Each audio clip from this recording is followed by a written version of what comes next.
శ్రీమన్నారాయణ చరణవు శరణం ప్రపద్య అనేటువంటి మొదటి వాక్యంలో శ్రీమన్నారాయణ చరణవు అనేటువంటి పదం యొక్క అర్థాన్ని సేవించే దృష్టితో శ్రీ అంటే ఏమిటి అనేది తెలుసుకోవడం జరిగింది. శ్రీ అనే శబ్దానికి లక్ష్మీదేవి అని అర్థం.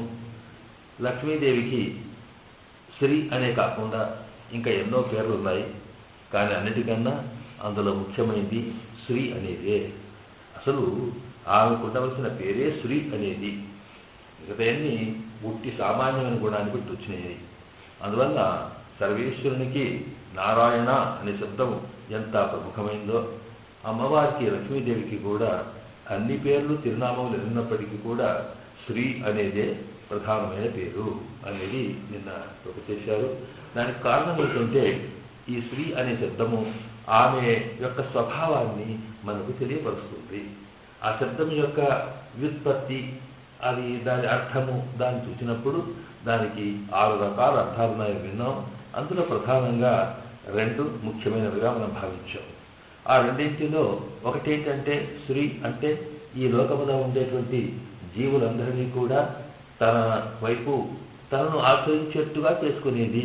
అంటే మనమంతా కూడా ఆ లక్ష్మి అమ్మవారిని మనం ఆశ్రయిస్తాం, ఆమెనే నమ్ముకొని ఆమెనే సహాయం కావాలని కోరుతాము. ఇది కనుక అలాగా ఇతరుల చేత తాను కోరబడేది కనుక ఈ శ్రీ అనే శబ్దానికి శ్రీయతే అనే శబ్దం అవుతుంది, అర్థమవుతుంది చెప్తాము. అట్లాగే మనమంతా ఆ స్వామికి ఆ అమ్మవారికి ఏ రకంగా శేషులమై ఆమెకు అధీనమై ఉన్నామో అట్లాగే ఆమె కూడా నారాయణునికి తాను అధీనమై ఉంటుంది కనుక ఆమె నారాయణ విషయంలో వచ్చేటప్పటికీ అక్కడ తాను శేషత్వం కలిగి ఉంటుంది. అంటే నారాయణుడికి ఆమె సర్వవిధముల పరతంత్రమై ఆమె ఆయన కోసమే జీవిస్తూ ఉంటుంది కనుక అప్పుడు ఆమె శేష నారాయణుడు ఆమెకు శేషి అనేది అవుతాం. అంటే అక్కడ యజమాని అవుతారనమాట. కనుక నారాయణుడిని ఆశ్రయిస్తుంది ఆమె కనుక శ్రయతే అని అర్థం. శ్రీయతే అంటే మన చేత ఆశ్రయింపబడేది, శ్రయతే అంటే నారాయణ్ణి ఆశ్రయించేది. ఈ నారాయణ్ణి ఎందుకు ఆశ్రయిస్తుంది అంటే తన కోసం కాకుండా మన అందరినీ ఉద్ధరించడం కోసమే. నారాయణుడి ద్వారా సకల విధమైనటువంటి శక్తులు అన్నిటికీ కూడా సహాయాన్ని ఈ లోకల్లో ఉండేటువంటి మనందరికీ అందించడం కోసం ఆయనని తాను ఆశ్రయించుంటుంది. ఆయనకే చేసి ఆయనకే సేవకురాలై ఆయనకే పరతంత్రమై ఆమెకే సర్వవిధాలు చేస్తూ ఆయన నుండి ఏమాత్రం విరగకుండా ఉంటుంది. కనుక ఆమెకు శ్రీ అనే శబ్దమే చాలా ప్రధానమైనది అనేది అక్కడ చెప్పడం జరిగింది. ఈ శ్రీ అనే దానికి ఎన్ని అర్థాలున్నా ప్రధానంగా ఇక్కడ ఆమెకి పురుషకార స్వరూపురాలు అని పేరు. ఎందుకంటే భగవంతుడికి నారాయణుడికి 2 రకాల లక్షణాలు ఎట్లా ఉన్నాయో ఈ శ్రీదేవికి కూడా అలాంటి లక్షణాలు 2 ఉన్నాయి. నారాయణుడికి ఉండే లక్షణాలు ఏమిటి? ఒకటి, తాను లోకానికి కావాలి. అందువల్ల భక్తులందరికీ కూడా ప్రపన్నులందరికీ కూడా ఆయన యొక్క సేవనే, ఆ సేవ వల్ల కలిగేటువంటి ఆనందమే కావాలి. దాన్ని కైంకర్యం అంటాం. భగవత్ కైంకర్యం కలిగి ఉండడం, దానివల్ల ఆనందం పొందడమే ఈ జీవులకు ముఖ్యమైనటువంటి లక్షణం కనుక అది ఇచ్చేవాడు, ఆ ఫలస్వరూపమైన వాడు నారాయణుడే. మరి అది ఎక్కడి నుంచి వస్తుంది? దాన్ని ఏం చేస్తే మనకి ఆ నారాయణ సేవా కైంకర్యం లభిస్తుంది అని అనుకునేది దాని సాధనం అంటాం, లేక ఉపాయము అని కూడా అంటాము.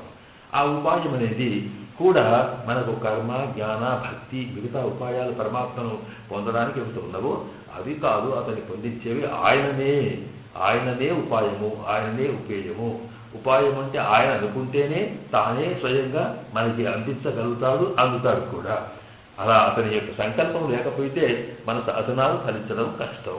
కనుక పరమాత్మనే ఉపాయమని, పరమాత్మనే ఉపేయమని, భగవంతుడే సాధనమని, భగవంతుడే పొందవలసిన వాడనే భావన ఉండడం అనేది ఉందో ఇది ప్రపంచులకు ముఖ్యమన్నాం.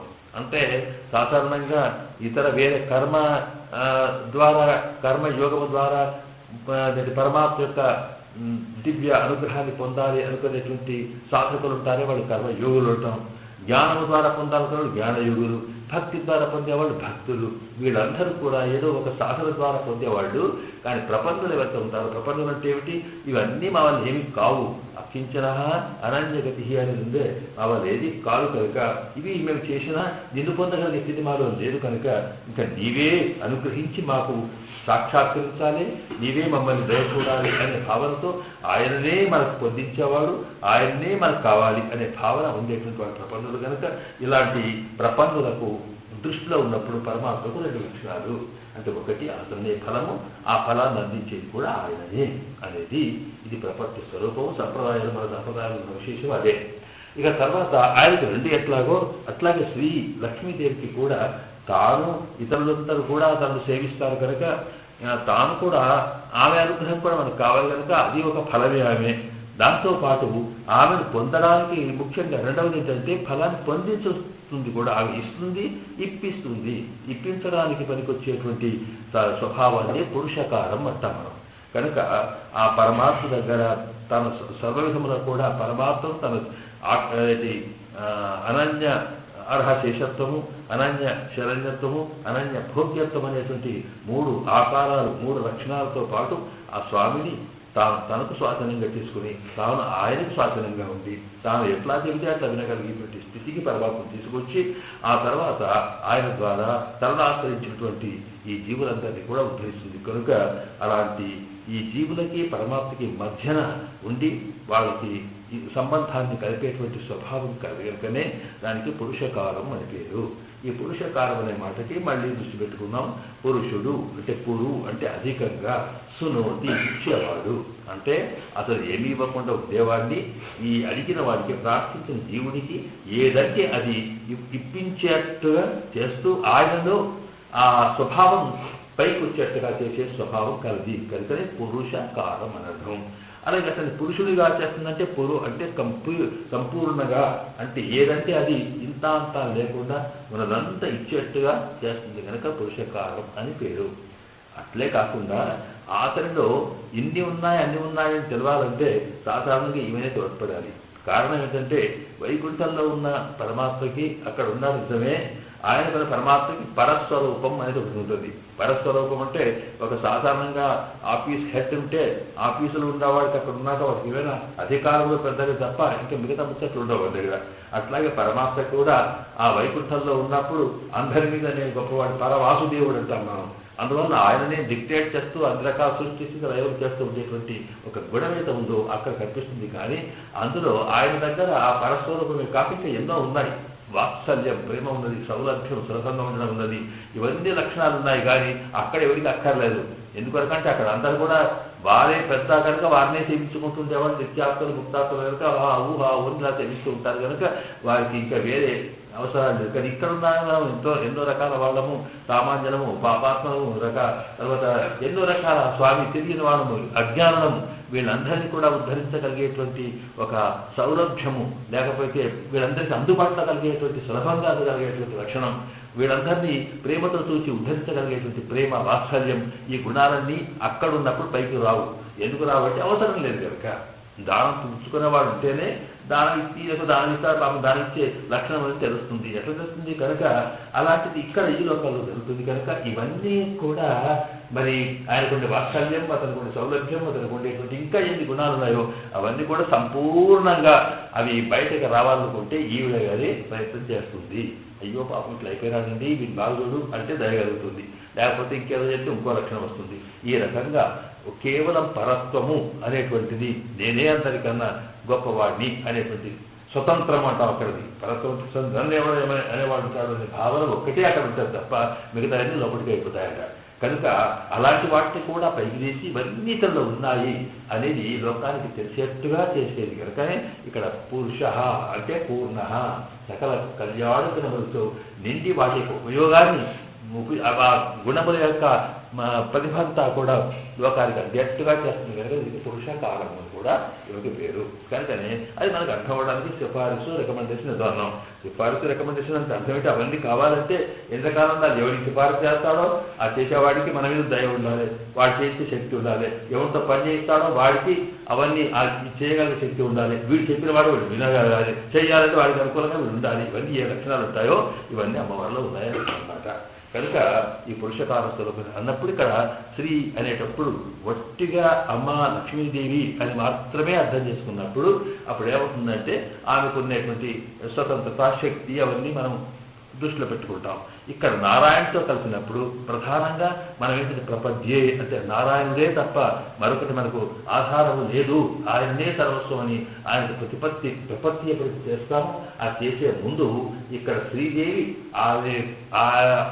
ఆమెను ముందు పెట్టుకొని పోవాలి, అతనితో కలిసి ఉండాలి. కనుక ఆ రకంగా జీవుడు వచ్చి ఈ స్వామి దగ్గర ప్రార్థించే సందర్భంలో ఆ స్వామి యొక్క అనుగ్రహం ఈ జీవుడి మీద కలగడానికి ఆమె పక్కన ఉండాలి. అలా ఉన్నటువంటి తల్లికి అప్పుడు ఏంటంటే గుండె ఏం చేస్తుంది? ఆమె చేసే పనేంటి అక్కడ అంటే ఆమె అయ్యో పాపం చెప్తుంది కనుక అక్కడ శ్రీమద్ నారాయణ. కనుక ఇక్కడ శ్రీమన్నారాయణ గ్రహించి శ్రీతో కూడుకున్నవాడు అంటే వట్టప్పుడేమో వక్షస్థలంలో ఉంటుంది, ఆ సంగతి వేరు. అలా కాకుండా ఇక్కడ ఈ శబ్దం దగ్గర ఈ వాక్యం లోపల శ్రీమత్ అంటే పురుషకార స్వరూపురాలై ఆ స్వామి దగ్గరనే ఉండి ఈ జీవులందరినీ ఉద్ధరించడం కోసము ఆమె తాను ఆ స్వామిని ప్రార్థించి వీళ్ళతో పాటు వాళ్ళకి క్షమించేటువంటి లేక వాళ్ళకి కలిగినది అవసరమున్న ఇచ్చేట్టుగా చేస్తుంది. కనుక ఇక్కడ శ్రీమత్ అనేటప్పటికీ పురుషకార స్వరూపురాలు అని శ్రీ శబ్దానికి అర్థం వచ్చింది అని ఇక్కడ విన్నాను. దీంట్లో ఈ మత్ అనేటప్పటికీ ఇంకొకటి మత్ అంటే మనం చివరిలో ఆ మాట చెప్పుకున్నాం. మత్ అంటే ఏమిటంటే ఈ శ్రీ అనేతో కూడినవాడు. మత్ అనేటువంటిది ఒక ప్రత్యయం అంటాం. ప్రతి శబ్దానికి ఒక ప్రకృతి ఒక ప్రత్యయం రెండు ఉంటాయని మళ్ళీ మనం గుర్తుంచుకోవాలి. అంటే ఒక బేస్ ఒకటి ఉంటుంది, దానికి కలిసినటువంటి ఒక వేరే అక్షరం ఉంటుంది. ఈ రెండు కలిస్తేనే ఒక శబ్దం అవుతుందని. కనుక ఈ బేస్గా ఉండే అర్థమేమో శ్రీదేవి అర్థం. కానీ మత్ అంటే ఏమిటి? దానికి ఉండేటువంటి ఆ మాటకు అర్థం ఏంటంటే ఏదైతే విడదీయ రాకుండా కలిసి ఉంటుందో ఆ కలిసి ఉండేటువంటి అర్థం వచ్చేటప్పుడు మత్ లేక వత్ అంటాయి. కనుక మత్ అంటే శ్రీమత్ అన్నప్పుడు ఏంటంటే ఆమె అతని దగ్గర నుంచి నిమిషము కూడా దూరంగా ఉండడానికి వీలు లేకుండా ఆయన్నే పట్టుకుని ఉంటుంది అని అర్థంలో శ్రీమత్ అని అర్థం అనమాట. ఇది ఎవరిని శ్రీమన్నారాయణ అనం అంటే ఆ నారాయణుడితోటే విడదీయ రాకుండా ఉండగలిగేటువంటి పురుషకార స్వరూపురాలైనటువంటి లక్ష్మీదేవి అనే అర్థము అక్కడ మనకు వస్తుంది. కనుక ఇక్కడ దాకా దాన్ని మనం తెలుసుకున్నాక దీన్నే మధుపాలే ఇవర్ సేత్యం నిత్యం ఎనిగిరదు. కనుక ఇప్పుడు లక్ష్మీదేవి శ్రీమన్నారాయణ కేవలం నారాయణ ఒకరుండి అమ్మవారు అప్పుడప్పుడు ఎవరు అవసరం పడితే వాడి కోసం ఎక్కడైనా పోతుందా అంటే అట్లా కాదట. మత్ అనే మాట మధుపాలే అంటే మత్ అనేటువంటి ఆ ప్రత్యయం వేయడం వల్లదే ఆమె నిత్యం అంటే ఆయన ఎప్పుడు విడవకుండా ఉండేది తెలుస్తున్నది. నిత్యం ఎందుకు అనుకుంటుంది అట్లాగా? ఎప్పుడు వేయకుండా ఎందుకు ఉంటుందంటే ఈ ఎవడు ఎప్పుడు వచ్చి అడుగుతాడో మనకేంటే మనకు స్వామి దగ్గరికి పోవడానికి ఇక్కడ లోకంలో ఉండేటువంటి గుళ్ళలోకి పోదామంటే వాడు ఏదో రిస్ట్రిక్షన్స్ పెడితే 11 గంటలు 12 గంటలు డోర్స్ క్లోజ్ అంటాడు. కానీ అక్కడైతే ఓపెన్ కనుక అక్కడికి వెళ్ళే ప్రతి వాడు ఎక్కడున్నాయి మీరు అవాంతర్యాలు కనుక కూతురుతోటే స్వామి అని తలకాయ మీద వచ్చింది అనుకోండి వాళ్ళు మాట్లాడాలి. కనుక అటువంటి స్థితిలో ఉన్నప్పుడు రాత్రి లేదు పగలు లేదు కాలంతో వ్యవహారం లేకుండా వాడు ఎప్పుడు పడితే అప్పుడే మరి స్వామిని ప్రార్థించినప్పుడు అటువంటి సందర్భంలో అమ్మవారి పక్కన లేదనుకోండి వాడు మరి వీటికి అవుతుందో కాదు అనుకొని ఏ క్షణం ఎవడు వస్తాడో అనుకున్నట్ట అసలు ఆయన విడవకుండానే ఉంటుంది ఆవిడ. అందుకొరకు ఇక్కడ నిత్యం ఎదిగిరదు. అందువల్ల శ్రీమన్నారాయణ వట్టి నారాయణ ఎప్పుడూ ఉండదు. అది శ్రీమన్నారాయణే వాడి యొక్క స్వరూపం అని అర్థం అన్నమాట ఇక్కడ అని చెప్తూ ఇవలోడే కూడియే వస్తువుடைய ఉన్మై. అసలు ఇవలోడే కూడియే వస్తువుడే ఉన్మై వస్తువు అంటే ఇక్కడంటే నారాయణ యొక్క తత్వం ఏదైతే ఉందో అది ఈమెతో ఉన్నప్పుడే ఉన్నట్లు లెక్క. అందుకొరకంటే ఈమె లేకపోతే నారాయణ తత్వమే లేదు అన్నట్టుగా అనమాట. అందువల్ల నారాయణుడు పరమాత్మ ఉన్నాడంటే ఈమెతో కలిసే ఉన్నాడని అర్థము అని చెప్పి ఈశ్వర స్వాతంత్ర్యము చేతులుడే అపరాధత్యము కండు అహలమాస్తాల్. అవి ఏమిటి ఈమెకి ఎక్కడ మరి ఎప్పుడు ఆయనే పట్టుకొని ఉంటుంది? అసలే అహలమాస్తాల్ అసలు కదనే కదలట అక్కడికి ఊరికి ఆయన పట్టుకొని ఉంటుంది. ఎందుకు ఏటి విలువ ఉంది కాకరా లేకపోతే ఏం జరుగుతుంది అంటున్నట. దీంట్లో రెండు ఉన్నాయట. ఒకటేంటంటే ఈశ్వరుని స్వాతంత్ర్యత్వం, ఆయన ఈశ్వరు పరమాత్మ ఈశ్వరుడు కనుక అందరిని నియమించేవాడు కనుక శాస్త్ర అంతఃప్రవిష్ట శాస్త్ర జ్ఞానాగం సర్వాత్మ అటు ఉపనిషత్తు అంటే ఏంటి, ఎప్పుడు మన లోపల పరమాత్మ ఏం చేసి ఉంటాడు దేని కొరకు అంటే ఇందులో తాను శాసిస్తాడు, ఇలా చెయ్యు ఇలా చెయ్యకు ఇట్లా జరిగి ఇది బాగోలేదు మంచిగా ఉన్నది అని ఇలాగ మన మార్గదర్శకత్వం చేస్తూ మనలోనే ఉంటాడు కనుక శాసించేవాడు ఆయన. అంటే ఎప్పుడు ఆచరించేవాడు ఇలా చేయమని చెప్పేవాడు అనమాట. కనుక ఆ శాసించేవాడు ఎప్పుడు స్వతంత్రుడే ఉంటాడు. అంటే వాడి మీద కూడా చెప్పేవాడు ఉంటాడు. స్వతంత్రం అర్థం ఏంటి, దాని ఇష్టం వచ్చినట్టే కానీ ఏదనుకుంటే అదే ప్లాన్, ఏదనుకుంటే ఏదే ఆర్డర్ తన మాటనే ఆర్డర్లు తాను చేసిందే శాస్త్రం. ఇలాంటి వాడు స్వాతంత్ర్యం అంటాం. మరి పరమాత్మకి పైన ఇంకొకడే ఉన్నాడు, వాడు దేవుడికి ఇట్లా చెప్తున్నారు ఎవరు లేడు ఇక్కడ. తర్వాత మనం సాధారణంగా ఏది ఇప్పుడు మన లోకంలో ఉన్నటువంటి చట్టాలు రాజ్యాంగ నిబంధనల ప్రకారం వీడికి వాడికి వీడు ఒకరికి వీడు పెరవేసుకోనటువంటి ఒక వ్యవస్థ కూడా లేదు అక్కడ. ఎందుకంటే మహారాజు ఎట్లా ఉంటారు, రాజుని ఎవడానికి ఉంటారు, ఈయనేమో మరి పతిని విశ్వస్య కనుక సకల లోకానికి పతి ప్రభువు కనుక ఆయన అడిగేవాడు లేడు, ఆయన శోధం చేయవచ్చు. కనుక స్వతంత్రత ఉన్నది. ఈ స్వతంత్రత అన్నప్పటికీ ఏమవుతుంది, నాది నేను చెప్పినట్టే నడవాలి, నువ్వు మాట్లాడాలంటే అయ్యా అంటే తప్ప మిగతాడికే లేదు. అలాంటి వాడు ఉన్నప్పుడు ఆయనకి స్వతంత్రంగా ఉన్న వాడికి ఏదంటే ఎంతో మంచిగా ఉంటారు కదా, అప్పుడప్పుడు వాడికి అహం వస్తుంది, ఇంత ఎంత పలుకుతుందండి. ఆ పరమాత్మ లక్షణం కూడా అంతేనట. ఎందుకొరకంటే వాడు ఏదో మరి శాస్త్ర ప్రకారం నడవలేదో ఇంకేదో జరిగింది అన్నప్పుడు వాళ్ళు ఒకసారి నేను చెప్పినట్టు విధాలు వీడియో నాకు చెప్పేది అనే భావన రావచ్చు కదా. అలాంటి ఒక లక్షణం దగ్గర ఉన్నది ఎక్కువ ఉంటుంది ఎప్పుడు. ఎందుకంటే సృష్టించగల చేసేవాడు ఆయన, సర్వం చేసేవాడు ఆయన. మనం అంటాను ఇవన్నీ అసలు అన్ని చేస్తున్నామని నాకు తెలుస్తుందా, నీకు చేస్తున్నాను. ఇంట్లో భార్య చెప్తేనే ఒక్కొక్కసారి ఊరుకోవాలి, నీకేం తెలుసు వ్యవహారం కష్టం చేయటం చేస్తుంది. ఇవి కష్టం చేస్తారు పాపైనా. ఆవిడనే కూర్చున్న చోట అయ్యో పాపం వీడు వచ్చే అయ్యో పాపం బాగా వచ్చే మరి చూడక అలా చెప్తున్నావు నువ్వు, ఇట్లా తెచ్చిందలా ఇచ్చుకుంటూ కూర్చుంటే ఇంకా మాట్లాడుతుంది అన్నట్టుగా శుద్ధి చేసి రచించాలి. ఎంత కథ ఎన్ని కథలు బాగా నా తలకాయ రాకుండా నడవదు ఇదేమిది అనేటువంటి స్థితి ఆ పరమాత్మ ఆమె పాపం. అందువల్ల ఈ స్వతంత్రుడు కనుక ఈయన ఇటువంటి మనిషి. మరి వాళ్ళు ఏదో టైం చూసుకొని వస్తారంటే అట్లా కాదు, వాడికి ఎప్పుడు చూసే అప్పుడు కష్టం వచ్చినప్పుడు మాత్రమే స్వామి పెట్టాడు, వచ్చేప్పుడు అడగాడు. పోయి వాడలేకపోతే ఇంకోటి ఎంతమంది వీడని వీళ్ళలేదు, ఇప్పుడు వాడు వస్తాడు వాడు వీడు వస్తాడు. ఇవన్నీ ఏవి ఈ కథలు వచ్చినప్పుడు మరి ఇటువంటి ఏమిటి అనుకున్నట ఎక్కడ ఆయన స్వాతంత్ర్యము అనే లక్షణం చూసి ఆయన అవుననొచ్చు పొమ్మనవచ్చు. కనుక అతని కొన్ని నిరంకుశత్వము అనేటువంటి ఒక లక్షణం చూసి అదొకట.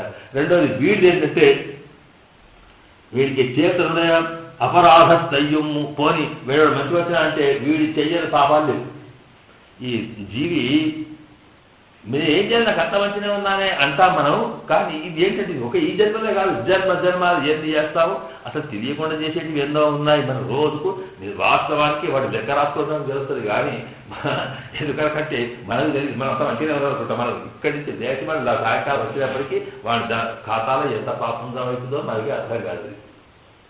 వాళ్ళకి ఎందుకంటే అతి సూక్ష్మంగా మనం ఏంటి కొట్టి అంటే అబద్ధపడుతుంది, అంటే అబద్ధపడుతుంది, ఇంకేదో చేస్తుంది, ఇంకెక్కడో చేసేవాడు ఎన్ని రకాలంటే ఆటలు లేకపోతే చిత్త వరకు ఇట్లా గుండె వరకు ఒక దోమ వారికి తప్పని కొట్టి తప్పక కూర్చోబడుతుంది. కానీ అంటే అది వాళ్ళ లెక్క దోమ వచ్చింది అయిపోయింది వీడి హింస నా హింస కనుక ఆ లెక్క అది పాపం అంతే.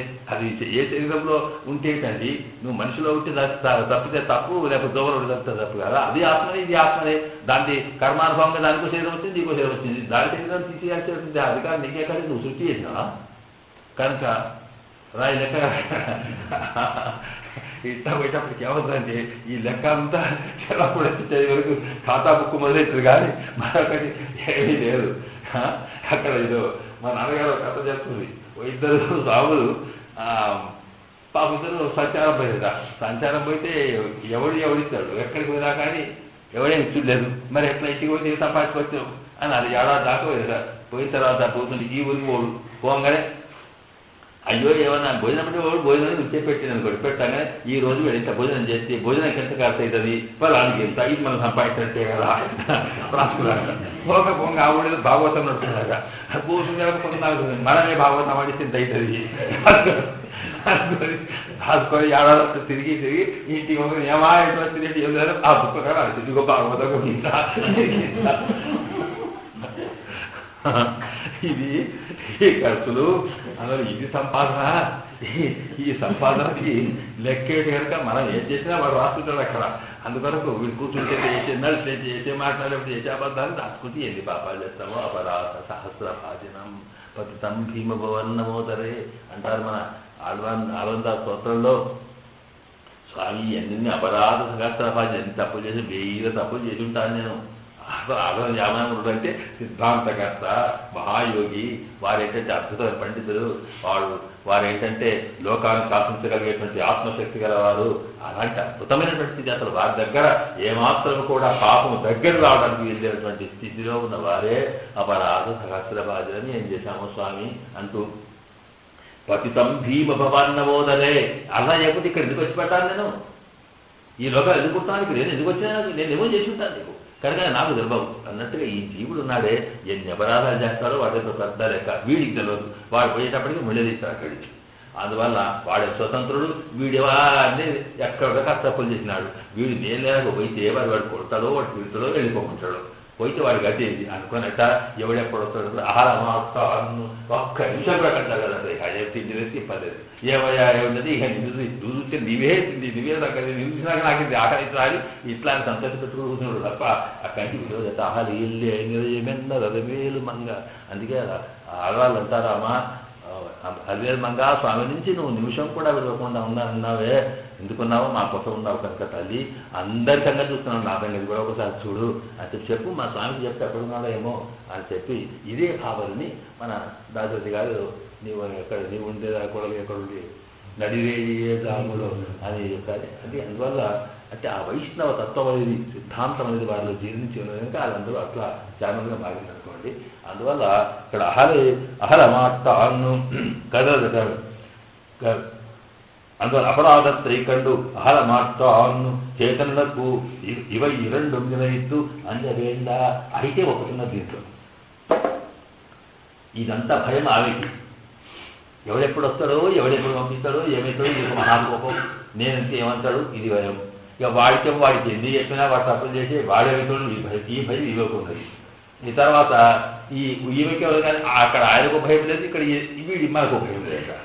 ఎందుకు భయం లేదు ఆయనకంటే ఎవడొస్తే ఏం పోయినా తనకేం చేసినా ఆయనకు భయం లేదు. వీడికి ఏం భయం అంటే ఏంటి, ఎన్ని వచ్చినా నాకేంటి అక్కడ వంగ అమ్మ కూడానే ఉంది, ఇన్ని చేస్తాను వీడి కదా అన్ని చేసి ఆ తర్వాత ఏంటంటే అక్కడ అమ్మ నాకే సంగతి. అందువల్ల వీడికి భయపడాడు. అక్కడ ఆయన ఎంత స్వతంత్రుడైనా నేను ఎన్ని తప్పులు చేశాను ఇవి రెండు చూసి ఆయన స్వతంత్రుడే భయం లేదు. ఎందుకంటే ఆయన ఏం చేస్తే మా అమ్మాయి ఇచ్చినట్టే సమాప్తం. ఇది ఇక అపరాధములు తాళేంటి చేసినా చెప్పడానికి కూడా కదా అక్కడ. అందుకొరకు ఈ రెండు చూసి కూడా ఏం భయపడాల్సిన అవసరం మనకు లేదు. ఇష్టం ఎన్ని చేసుకో, కావాలంటే ఎందుకంటే నువ్వేం షుగర్ ఉన్నది భయపడకు, ఇంజక్షన్స్ డాక్టర్ ఏది తిన్నాయి అని కాదు అన్నట్టు అలాంటి స్థితి ఇక్కడ మనకి ఉంటుందన్నమాట. కనుకనే ఇవ ఈ రెండు వినయిత్తు అంజవేండ అసలు భయపడాల్సిన అవసరం లేదు. తీస్తాలు ఆశ్రయకుండు చేయవేండవదు. మరి అలాంటప్పుడు ఇక ఏమి భయపడేది, ఆయన ఎవరు భయం లేదు, అక్కడ ఎప్పుడు ఉండనే ఉంటుంది, ఇప్పుడు ఉంటుంది ఇప్పుడు లేదు అన్నట్టు కాదా. కనుక వెళ్ళి నువ్వు ఆశ్రయించు నారాయణని, ఎందుకు భయపడాల్సిన అవసరం లేదు. ఎందుకు భయపడాల్సిన అవసరం లేదు అంటున్నట్ట ఇక్కడ ఏం నీకు కలిగే బాధ లేదు, మరి ఏం కావాలి అయినా ఎందుకు పోవడం లేదు.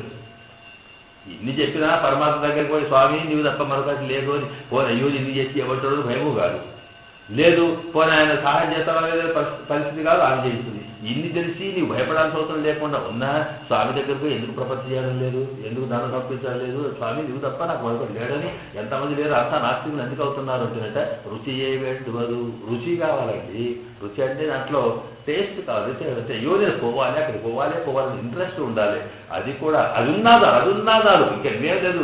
వాడిని పరమాత్మ దగ్గరికి వెళ్ళి ఇంటి జీవాలు చేయాలి అవసరం లేదు, పోయి ఒకసారి దండం పెడదాం అనిపిస్తే చాలు, మిగతా వాడు చూసుకుంటాడు అని. తర్వాత కాలం పార్క వేండా ఏం లేదు. పోని ఎప్పుడు పోవాలి, పొద్దున్నేనా సాయంకాలం పొద్దున్నే లేకపోదాం అనుకుంటే అయిపోయింది. మనం అనుకుంటామే సాధారణ ఏదో గుడికి పోవాలనుకున్నాం అనుకుని మబ్బులు లేకపోదాం అనుకుంటే లేవబుద్ధి కాదు, ఇక తర్వాత ఇప్పుడే పోతాం కనుక అయిపోయావచ్చు అని. ఇట్లాగా ఏ కాలం ఇక్కడ ఉంది అక్కడ ఏది కాలం పార్క వేండా, నువ్వు ఇప్పుడు పోవాలా అప్పుడు పోవాలా, లేదా ఇంకా సాగే చేయకపోయింది ఇదంతా ఏ అక్కర్లేదు. ఏ కాలం అక్కడ నీకు ఎప్పుడు బుద్ధి గురించి అప్పుడు స్వామి దగ్గరికి పోవాలి అనిపిస్తే దాన్ని వెళ్తారు. వెళ్తేప్పటికీ అక్కడ స్వామి ఉంటాడు, అమ్మ ఉంటుంది, నీ కథ అంతా కూడా చూసి నీకు అనిపిస్తుంది.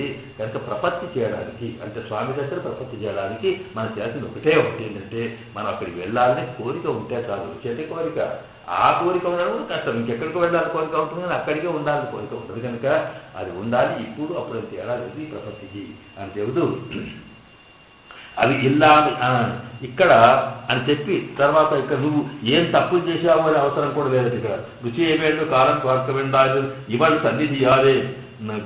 సన్నిధియాలే కాకం తలైపెట్టదు ఇది ఇల్లు అవయాలే రావణం ముడిందా. ఇక్కడ రెండు ఉదాహరణిస్తున్నారు. నువ్వు మనకు వెళ్ళాల్సింది ఆమె ఉన్నప్పుడే అని. సరే ఆమె ఎప్పుడు ఉంటుంది కాదంటే సాధారణంగా ఆమె ఉన్నాక ఆమె కూడా వేరు చేసేటువంటి స్థితి రావణాసుడికి వచ్చింది. అంటే అందువల్ల ఇక్కడ ఏమంటే ఆమె అంటే ఈమె దగ్గర ఉంది కనుకనే కాకాసురుడు అంత దుర్మార్గం చేసినప్పటికీ కూడా వాడికి క్షమాపణ జరిగింది, వాడి ప్రాణం దక్కింది. ఈమెను సన్నిధియాలే ఈమె దగ్గర ఉంది కనుక వాడి మహా అపరాధం అంటే దాన్ని మనం ఇక్కడ భట్టరవారు అంటారు దాన్ని ఏంటంటే కాకంతంటే విభీషణ తప్పంటే వీళ్ళంటే ఆర్ద్రాపరాధం. వీళ్ళు ఎలాంటి తప్పులు చేశారంటే ఆ కాకి ఆర్ద్రాపరాధం. ఆర్ద్రాపరాధం అంటే ఎప్పుడు ఆ ఉన్నటువంటి తప్పు చేశాడు. తడియారు తప్పు అంటే ఏమిటి సాధారణంగా అప్పుడే ఇంకా ఫ్రెష్గా ఉంటుంది అట్రాక్టివ్ అనమాట. సాధారణంగా కాలం మారిపోయిందంటే కొంత మరిచిపోవచ్చు. అప్పటిదప్పుడే వాడు అప్పుడే చేసినాడు, అప్పుడే తిరుగుతున్నాడు, వాడిని వెంబడబడ్డాడు. అటువంటి సమయంలోనే క్షమించినాడు ఆయన. ఎందుకంటే ఆమె చెప్పింది కనుక సన్నిధియాలు ఈమె దగ్గర ఉంది కనుక ఆ రకంగా జరిగింది. ఇక రావణాసుడికి ఏమైంది అంటే ఆమె దగ్గర లేకుండా అటు పరమాత్మను పట్టుకోలేదు, ఇటు ఈమెను కూడా ఇచ్చేయలేదు కనుక ఇద్దరిని కలిపి చేతిని కలపకుండా ఇవి చేసినాడు కనుక ముడిందా. ఆమెను వ్యతిరేకించాడు కనుక రావణాసుడు తలకాయనే పోయింది. కనుక అమ్మవారి యొక్క అనుగ్రహం ఎవడైతే పొందుతాడో వాడు ఎన్ని తప్పులు చేసినా సరే ఆమె పురుషకార స్వరూపుని కనుక ఆమె తప్పనిసరిగా మనం రక్షిస్తుంది అంటూ శ్రీమత్ అనేటువంటి దానికి ఇక్కడ అర్థం చెప్తూ వచ్చారు. పురుషకార పరత్తాలే స్వాతంత్ర్యం తలసాయిందాలు తల ఎడుక్కో గుణంగలే చొల్లిగలదు నారాయణ పదం. ఇక ఇప్పుడు మనకి ఇదంతా నేను విన్నామనుకోడు కానీ కాస్త విస్తృతంగా దాన్ని అర్థం చేసుకున్నాక శ్రీమత్ అయిపోయింది. ఇక నారాయణ అనేటప్పటికి నారాయణ అంటే శ్రీమన్నారాయణ అంటే ఏమిటి అర్థం? జయ శ్రీమన్నారాయణ అంటే ఏంటిది అంటే ఇక్కడ నారాయణ అంటే ఏమర్థం? నారాయణ అంటే ఇదివరకే చెప్పారు కదండి. నారాయణ అంటే ఇప్పుడు కొత్తగా పేరు కనుక నారా ప్లస్ అయన అని రెండు మాటలుగా చేయాలి. దానికి నారములు అంటే ఈ లోకంలో ఉండే అన్ని వస్తువులకి నారములని పేరు. దాంట్లో అయన అంటే అందులో ఆశ్రయించేవాడు అంటే దానికి రెండు రకాల అర్థాలు చెప్పుకున్నాం. ఒక్కటి ఏంటంటే నారములకు ఆశ్రయమైన వాడు. ఆశ్రయం అంటే ఆయన్నే ఆధారమైన వాడు అనమాట. అంటే ఆయనకి మూలమైన వాడు అర్థం. అంటే ఏమిటి? ఈ నారములు అంటే ఈ లోకంలో ఉండేటువంటి మనుషులు, పశువులు, పక్షులు, జంతువులు, రాజు, రప్పలు, చెట్లు ఇవన్నీ ఏవైతే ఉన్నాయో వీటినన్నింటినీ కూడా దేవతలు అంతా కూడా మొత్తం కూడా అతనే సృష్టి చేసిన వాడు, అతనే లయం చేసేవాడు, అతనే రక్షణ చేసేవాడు కనుక అతను వీళ్ళందరికీ కూడా యజమాని. ఆయన వల్లనే ఇవి ఉంటున్నాయి, ఆయన లేకపోతే లేవు అనేది. దీన్ని మనం శక్తి తత్పురుష సమాసం అన్నాం. నారాయణం అయనం. నారాయణం అంటే నాలుగు వీటన్నిటికీ తారే ఆశ్రయమైన వాడు, మూలమైన వాడు అర్థం చెప్పుకున్నాం. ఇది ఒక అర్థం. ఒకటి నారాయణ అంటే సకలమునికి కూడా అతనే యజమాని అనేది ఒక అర్థం వచ్చింది మనకి.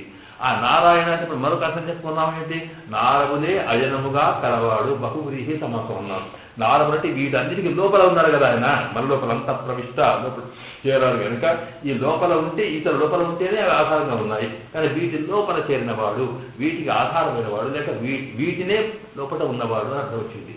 అన్నప్పుడు ఈ రెండు రకాల శబ్దములకు అర్థం చెప్పి నారాయణ అనే మాటకి రెండింటి చెప్పేటప్పటికీ అప్పుడేం చెప్పాడు? మొత్తం మీద సకల సృష్టి స్థితులైన మూల కారణం ఆయన్నే సకల ఆధారులతోనే అవన్నీ చెప్పి దీన్ని బట్టి ఈ లోకంలో ఉండేటువంటి వస్తువులకి ఆ పరమాత్మకు ఉండే సంబంధం 9 రకాల ఉంది చెప్పుకున్నాం. ఇది నారాయణ శబ్దాన్ని ఎందుకు గుర్తు తెచ్చుకున్నామంటే ఇక్కడ ఇంతకుముందు నారాయణ టోటల్గా అన్నిటి వస్తువులు పేరు చెప్పినా కొన్ని సందర్భాల్లో ఆ శబ్దానికి కొన్ని లిమిటేషన్స్ ఏర్పాటు చేయాల్సి వస్తుంది అన్నారు. అంటే ఉదాహరణకి నారాయణుడే ఉపాయము, నారాయణుడే ఉపేయము అన్నారు. ఉపేయము అంటే అర్థమేంటి? ఉపాయము ద్వారా పొందేది అంటే దాని యొక్క ఫలము, రిజల్ట్. ఉపాయం అంటే మనకు ఏ మెథడ్, ఏ పద్ధతిని అనుసరిస్తామో ఏదైతే సాధన ఉంటుందో దాన్ని ఉపాయం అన్నాం. నారాయణుడే మన సాధన, ఉపాయం. ఆయనే ఉపయోగం అన్నప్పుడు ప్రాపకము అంటారు, దాన్ని పొందించేవాడు. ప్రాప్యము పొందేది. అలాగా ఇతర సాధన ఫలం. ఇట్లా ఏ మాటలు చెప్పినా కాస్త అలాంటివి అనమాట. అలాంటప్పుడు నారాయణుడు అన్ని పొందించేవాడు అనేటప్పుడు ఉపాయం అంటే ఎవరికి ఉపాయము? అంటే వీడు ఉన్నవాడికి మంచి చెడు అన్ని కలిగిస్తూ తర్వాత తతహా మృతత్వమశ్రుతేని ఈ శరీరం పడిపోయిన తర్వాత వాడికి మోక్షాన్ని ఇవ్వగలిగేవాడు, ఇక్కడ ఉన్నంతసేపు కూడా సకల విధులను రక్షణ చేసేవాడు, అన్ని రకాలు చేసే ఉపాయము నారాయణుడే అన్నప్పుడు ఇక్కడ నార అయ్యనప్పుడు నారములు అంటే అప్పుడు దేనికి అర్థం చెప్పుకోవాలి? ఈ చెట్టు గుట్ట పుట్ట రాయి రప్ప వీటి కూడా నారం అని చెబితే వాడికి ఏవసరం ఉపాయం? వాటికి ఏంటి? వాడి అవేం ప్రార్థించో వాటికి చైతన్యం లేదు, జ్ఞానం లేదు కదా. కనుక ప్రాణం లేదు, జ్ఞానం లేదు, ఈ అయ్యా నన్ను రక్షించు కాపాడునని నేను రాయిని నేను రప్పను చెట్టును అంటాయా? అనడానికి వీల్లేదే. కనుక పరమాత్మ మనకి ఏంటి మోక్షదాత పరమాత్మనే మనకు అనుగ్రహించేవాడు, ఆయన్నే నాకు కావాలని కోరడం కానీ ఆయననే శాసనంగా ఏర్పాటు చేసుకోవడం కానీ ఎవరు చేస్తారు? చైతన్య కార్యం. అంటే ఎవరికైతే జ్ఞానం ఉంటుందో ఎవరికైతే తెలివి ఉంటుందో వాడే చేస్తాడు. చైతన్యం లేదు చేయవు కనుక అక్కడ నారాయణ అంటే పరమాత్మనే ఉపాయం, పరమాత్మనే మన పొందవేంది అనే భావన ఎప్పుడైతే వస్తుందో అంటే సాధన కానీ తపస్సు కానీ కృషి కానీ ఏదైనా సరే ఏదైనా చేసేవాడు ఎవడు అంటే అక్కడ ఉండేటువంటి వస్తువులు కావు, కేవలం జీవులు అని అర్థం. జీవులు అంటే ఆత్మలు మాత్రమే నారములు అర్థం చేసుకోవాలి. అంటే ఇది బాగా క్లియర్గా మనం అండర్స్టాండ్ చేసుకోవాలి. మొదలు జనరల్గా అన్నిటికీ నారములు పెట్టారు, అన్నిటికీ నారమని చెప్పిన తర్వాత అన్నిటి ఇప్పుడు ఎప్పుడైతే స్వామిని ప్రార్థించడం ఆయనతో ఫలం పొందడం మోక్షం గీక్షమైనటువంటి స్థలాలు వచ్చినప్పటికీ అప్పుడు ఏమైందంటే నారములు అంటే అన్ని కాదు, అక్కడ కేవలం అందులో నుంచి ఒక పార్ట్ ఏంటి ఈ జీవులు మా చైతన్యము కలిగినటువంటి వస్తువులు. అంటే మనుషులు కాదు ఏదైనా అందులో ఇంకా మనుషులే, ఇంకా పశువులు కూడా కాదు, అవి కూడా పోతాయా లేదో. కనుకనే వీటికి పురుషార్థములు అని పేరు. పురుషుని చేత కోరబడేవంటే అసలు కోరిక అనేది ఆలోచన అనేది ఎవరికైతే ఉంటుందో వాడు కోరతాడు కనుక ఉండేది మనిషికే. కనుక ఇక్కడ నారములు అంటే మానవ జన్మలో ఉండేటువంటి జీవులు అని అర్థం, లేక ఒట్టి జీవాత్మలు కూడా అర్థం చెప్పుకోవచ్చు అన్నారు. అప్పుడు ఏమైపోయింది ఆ నారాయణ శబ్దానికి ఒక జనరల్ నుంచి కాస్త లిమిటేషన్స్కి వచ్చింది. కనుక పరమాత్మనే సకల సృష్టి స్థితి లయలు చేయగలిగేవాడు అన్నప్పుడేమో మొత్తం నారములు అంటే సృష్టి అంతా ఉంది, వాటికి ఆధారమైన వాడు అయిపోయింది. అలా కాకుండా కేవలం ఆయననే మనకు మోక్షప్రదాత, ఆయననే మనకు అన్ని ఇచ్చేవాడు అని భావన కలిగినప్పుడు నారములు అంటే అర్థమైంది. అక్కడ మనకి నారములు అంటే కేవలం ఆత్మలు అని అర్థం వచ్చింది. అంటే మనకు ఇది అయిపోయిన తర్వాత ఇక అక్కడి నుంచి అంతకుముందు ఒక లిస్ట్ ఇచ్చాడు. నారములు అంటే ఏమిటి, నారంగళ్యావన నారంగాలంటే ఏమిటి అని ఒక లిస్ట్ ఇచ్చి దాంట్లో అంతా ఇక్కడి అక్కడికి పరమాత్మ యొక్క దివ్యమంగళ విధానం పరపద నుంచి అక్కడ వస్తువులన్నీ కూడా ఇచ్చి ఇక్కడ దాకా ఉంటే ప్రకృతి ప్రపంచం చేసేదాకా అన్నిటికీ నారములు అన్నాడు. అక్కడ అన్నిటికీ చెప్తూ వచ్చినప్పుడు దాంట్లో ఒకటేం చెప్తున్నాడు అంటే పరమాత్మకు ఉండే గుణములు కూడా నారములే.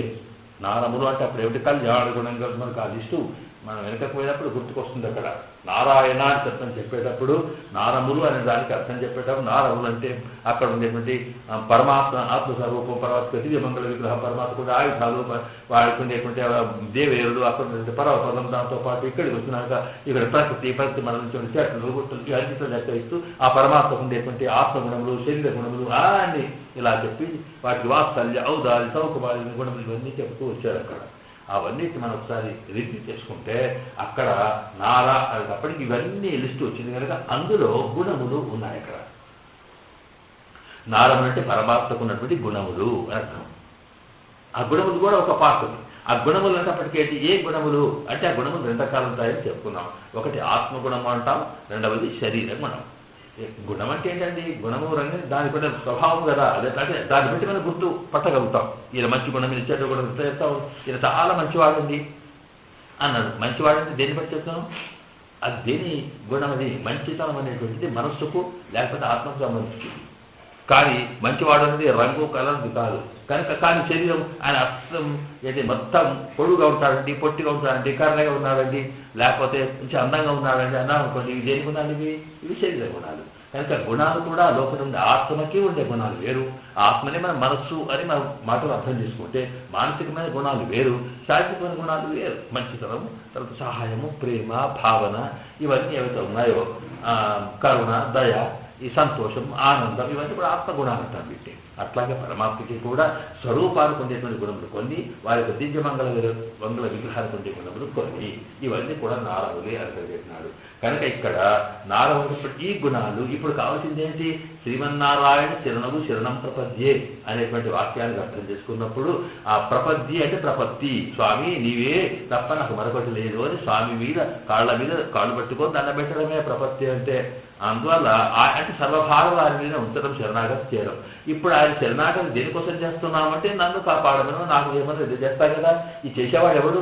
ఈ చేసేవాడిని కూడా ఈ ఏంటి వట్టి ఈ లోకంలో వట్టి వస్తువులు కాదు కదా. చేసేవాడు జీవి, చేశాడు కనుక చేస్తున్నాడు. అంటే ప్రపత్తి అంటే ఆయన నన్ను కాపాడుకున్నప్పుడు మనకు కావాల్సిన కడేటి ఆయన యొక్క దివ్యమంగళ విగ్రహమో లేకపోతే ఆసంలో ఉండేటువంటి సృష్టి స్థితిలో ఇవి కాదు మనకు కావాల్సింది. ఆయన నుండి గుణములు.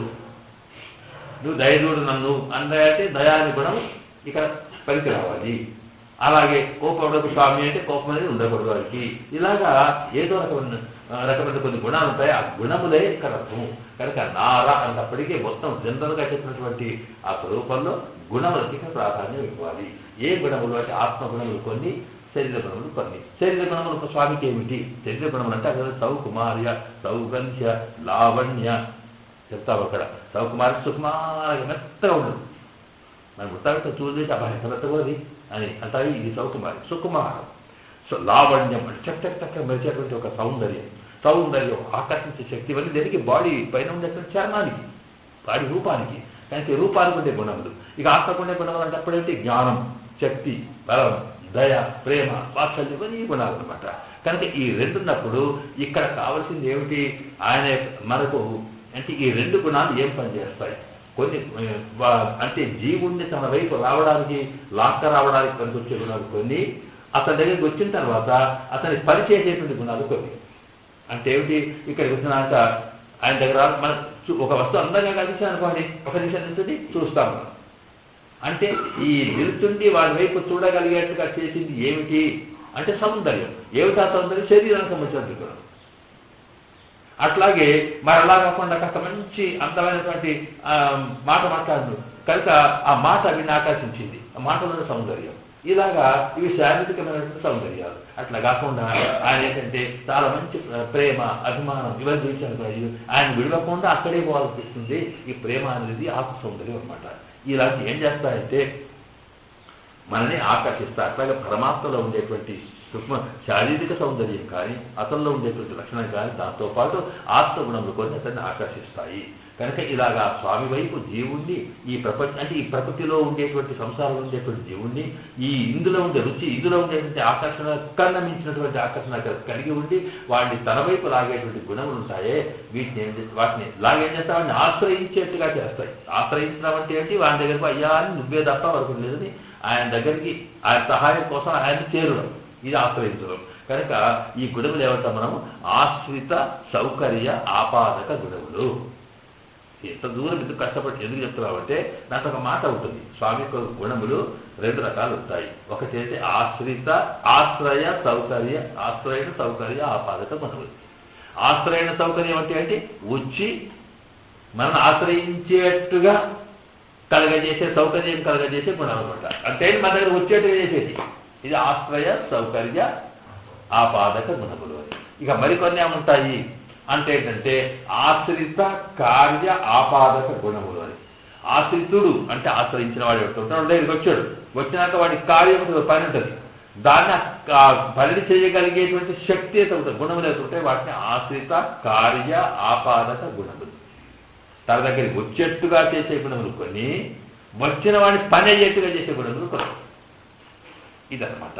వీటికే మన టెక్నికల్ టర్మ్స్లో మనం ఏం చేస్తామంటే ఆశ్రయణ సౌకర్య ఆపాదకులు కొన్ని, ఆశ్రితుని యొక్క కార్యములు చేసేటువంటివి కొన్ని గుణములు. ఇవి మొత్తం అది అర్థం అనమాట. ఏమిటని ఉంటాయి అంటే మన లోకాలు ఏముంటాయండి? మన దగ్గరికి సామాన్యంగా మనకేదో మన అవసరాన్ని బట్టి ఆశతో దేని బట్టి వస్తారండి? ఒక మంచి డబ్బులు ఎవరికి డబ్బు కావాలి అన్నప్పుడు ఒక శ్రీమంతుడి దగ్గరికి వెళ్తాం. వాడి దగ్గరికి మనం వెళ్ళేట్టుగా చేసిన గుణం వాడు ఏమిటి అక్కడ అంటే ఏమిటి? వాడికి ఏదో శ్రీమంతం ఉంది కనుక అక్కడికి వెళ్ళాము. తర్వాత ఆశ్రిత సౌకర్యాపాదకం అంటే ఏమన్నా అది వచ్చినోడికి వాడికి ఇవ్వగలిగే శక్తి వాడికి ఉండాలి. లేకపోతే అయ్యో నేను చూస్తే నాకు ఎట్లా అనిపిస్తుంది, మంచిగా అనిపిస్తుంది, ఎంత చేయాలనిపిస్తుంది, కానీ ఏం చేయాలి అక్కడ ఏం లేదు అంటే నేను ఏం చేయలేదు దానికి నువ్వు చేసేది ఉంది కనుక అట్లా కాదనమాట.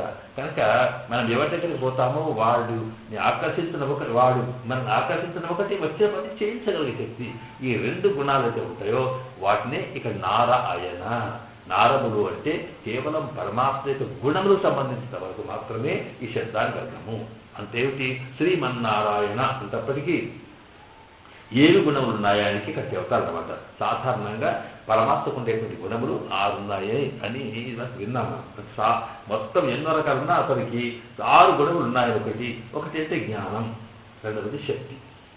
ఈ జ్ఞాన శక్తులు అనేవి చాలా ముఖ్యమైనవి. జ్ఞానం అంటే ఏంటి? మనకి ఆయన ఏ పని అయితే వీడు ఎందుకు వచ్చినాడు, ఏం సంగతి, వీడి అవసరం ఏమిటి అని తెలుసుకోగలిగి తెలివి. జగదేవాడు వచ్చిన తర్వాత మనం వాడు అక్కడికి వస్తుంటేనే వీడికి ఆలోచన అవుతుంటుంది. వీడు ఎందుకో రాబట్టే ఏం సంగతి, వీడు ఎప్పుడు రాజేటికి వస్తున్నాడు, వీడికి ఏదో ఉన్నది మొదలై వీడికి వాడి రాకుండానే వీడి ఆలోచన అంతా ఎటో అయ్యి వాడు ఇక్కడ దగ్గరికి వచ్చినాక వాడు నమస్కారం అన్నప్పుడు వీడు ఆడతాడు. ఎందుకంటే వీడి ఆలోచన అప్పుడు వస్తుంది, ఓహో నమస్కారం కూర్చోండి అని. అయినా వాడు మాట్లాడుతున్నా కొద్ది వీడి ఆలోచన అంతా ఇదే అవుతుంది. ఇది జ్ఞానం. కనుక పరమాత్మ సృష్టి స్థితి లయములు చేయగలిగినటువంటి వాడైనప్పుడు వాడికి ప్రపంచమంతా ఏ సృష్టి చేయాలి, ఎట్లా చేయాలి, ఎవడు వస్తుంది, వీడి సంగతి ఏంటి, వాడి సంగతి ఏంటి, ఈ జీవేటి ఆ జీవేటి అన్ని తెలియాలిగా. కనుక సర్వజ్ఞుడు అని పేరు. అందువల్ల ఆయనకి తెలియనట్టు లేదు. ఇక మనకంటే తెలియకపోవచ్చు కానీ కనుక జ్ఞానం అనేది చాలా ముఖ్యమైనటువంటి ఒక గుణం. అతనికి శక్తి అని. శక్తి అంటే ఏంటి? అఘటిత ఘటనా సామర్థ్యం. అఘటిత ఘటనా సామర్థ్యం అంటే ఏదైతే లోకములు చేయడానికి వీలు లేదనుకుంటామో దాన్ని కూడా చేయగలిగే దాన్నే శక్తి అంటాం. నాకేం లేదండి చేసే శక్తి లేదు అంటే అర్థం ఏంటి? వీడు ఏదో సామాన్యుడు, వీడు తీసుకుపోయి అక్కడ వాడిదో పెద్ద చార్మినార్ కొనాలి, లేకపోతే ఇంకా పెద్ద బిల్డింగ్ కొనాలి అనుకున్నప్పుడు కొన్ని కోట్లు కావాలి, వీడికి లేవు.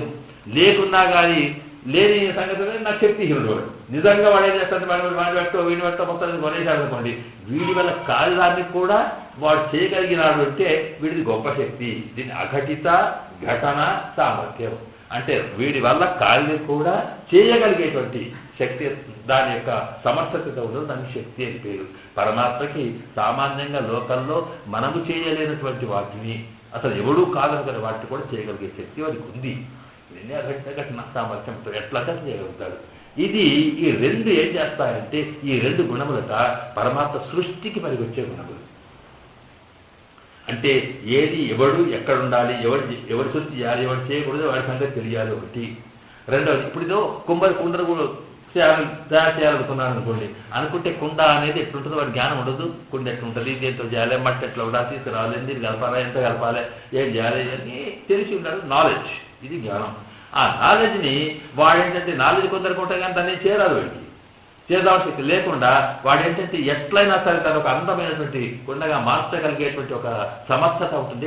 దానికి ఏమంటాం మనం, వాడికి ఎలిజిబిలిటీ కాదు, దానికి ఏమంటాం అంటే ఒక సమర్థత ఉంటుంది. దాన్ని ఏమంటాం మనం శక్తి అంటాం అనమాట. ఈ రెండింటి వల్ల ఈ జ్ఞానము శక్తి అనేవి పరమాత్మ సృష్టికి మనకు వచ్చే లక్షణాలు. ఇక సృష్టి చేశాడు, ఆ తర్వాత రక్షణ చేయాలి కదా. సృష్టి స్థితి లయములు. స్థితి అంటే రక్షణ, అది ఉండేట్టుగా చేయడం.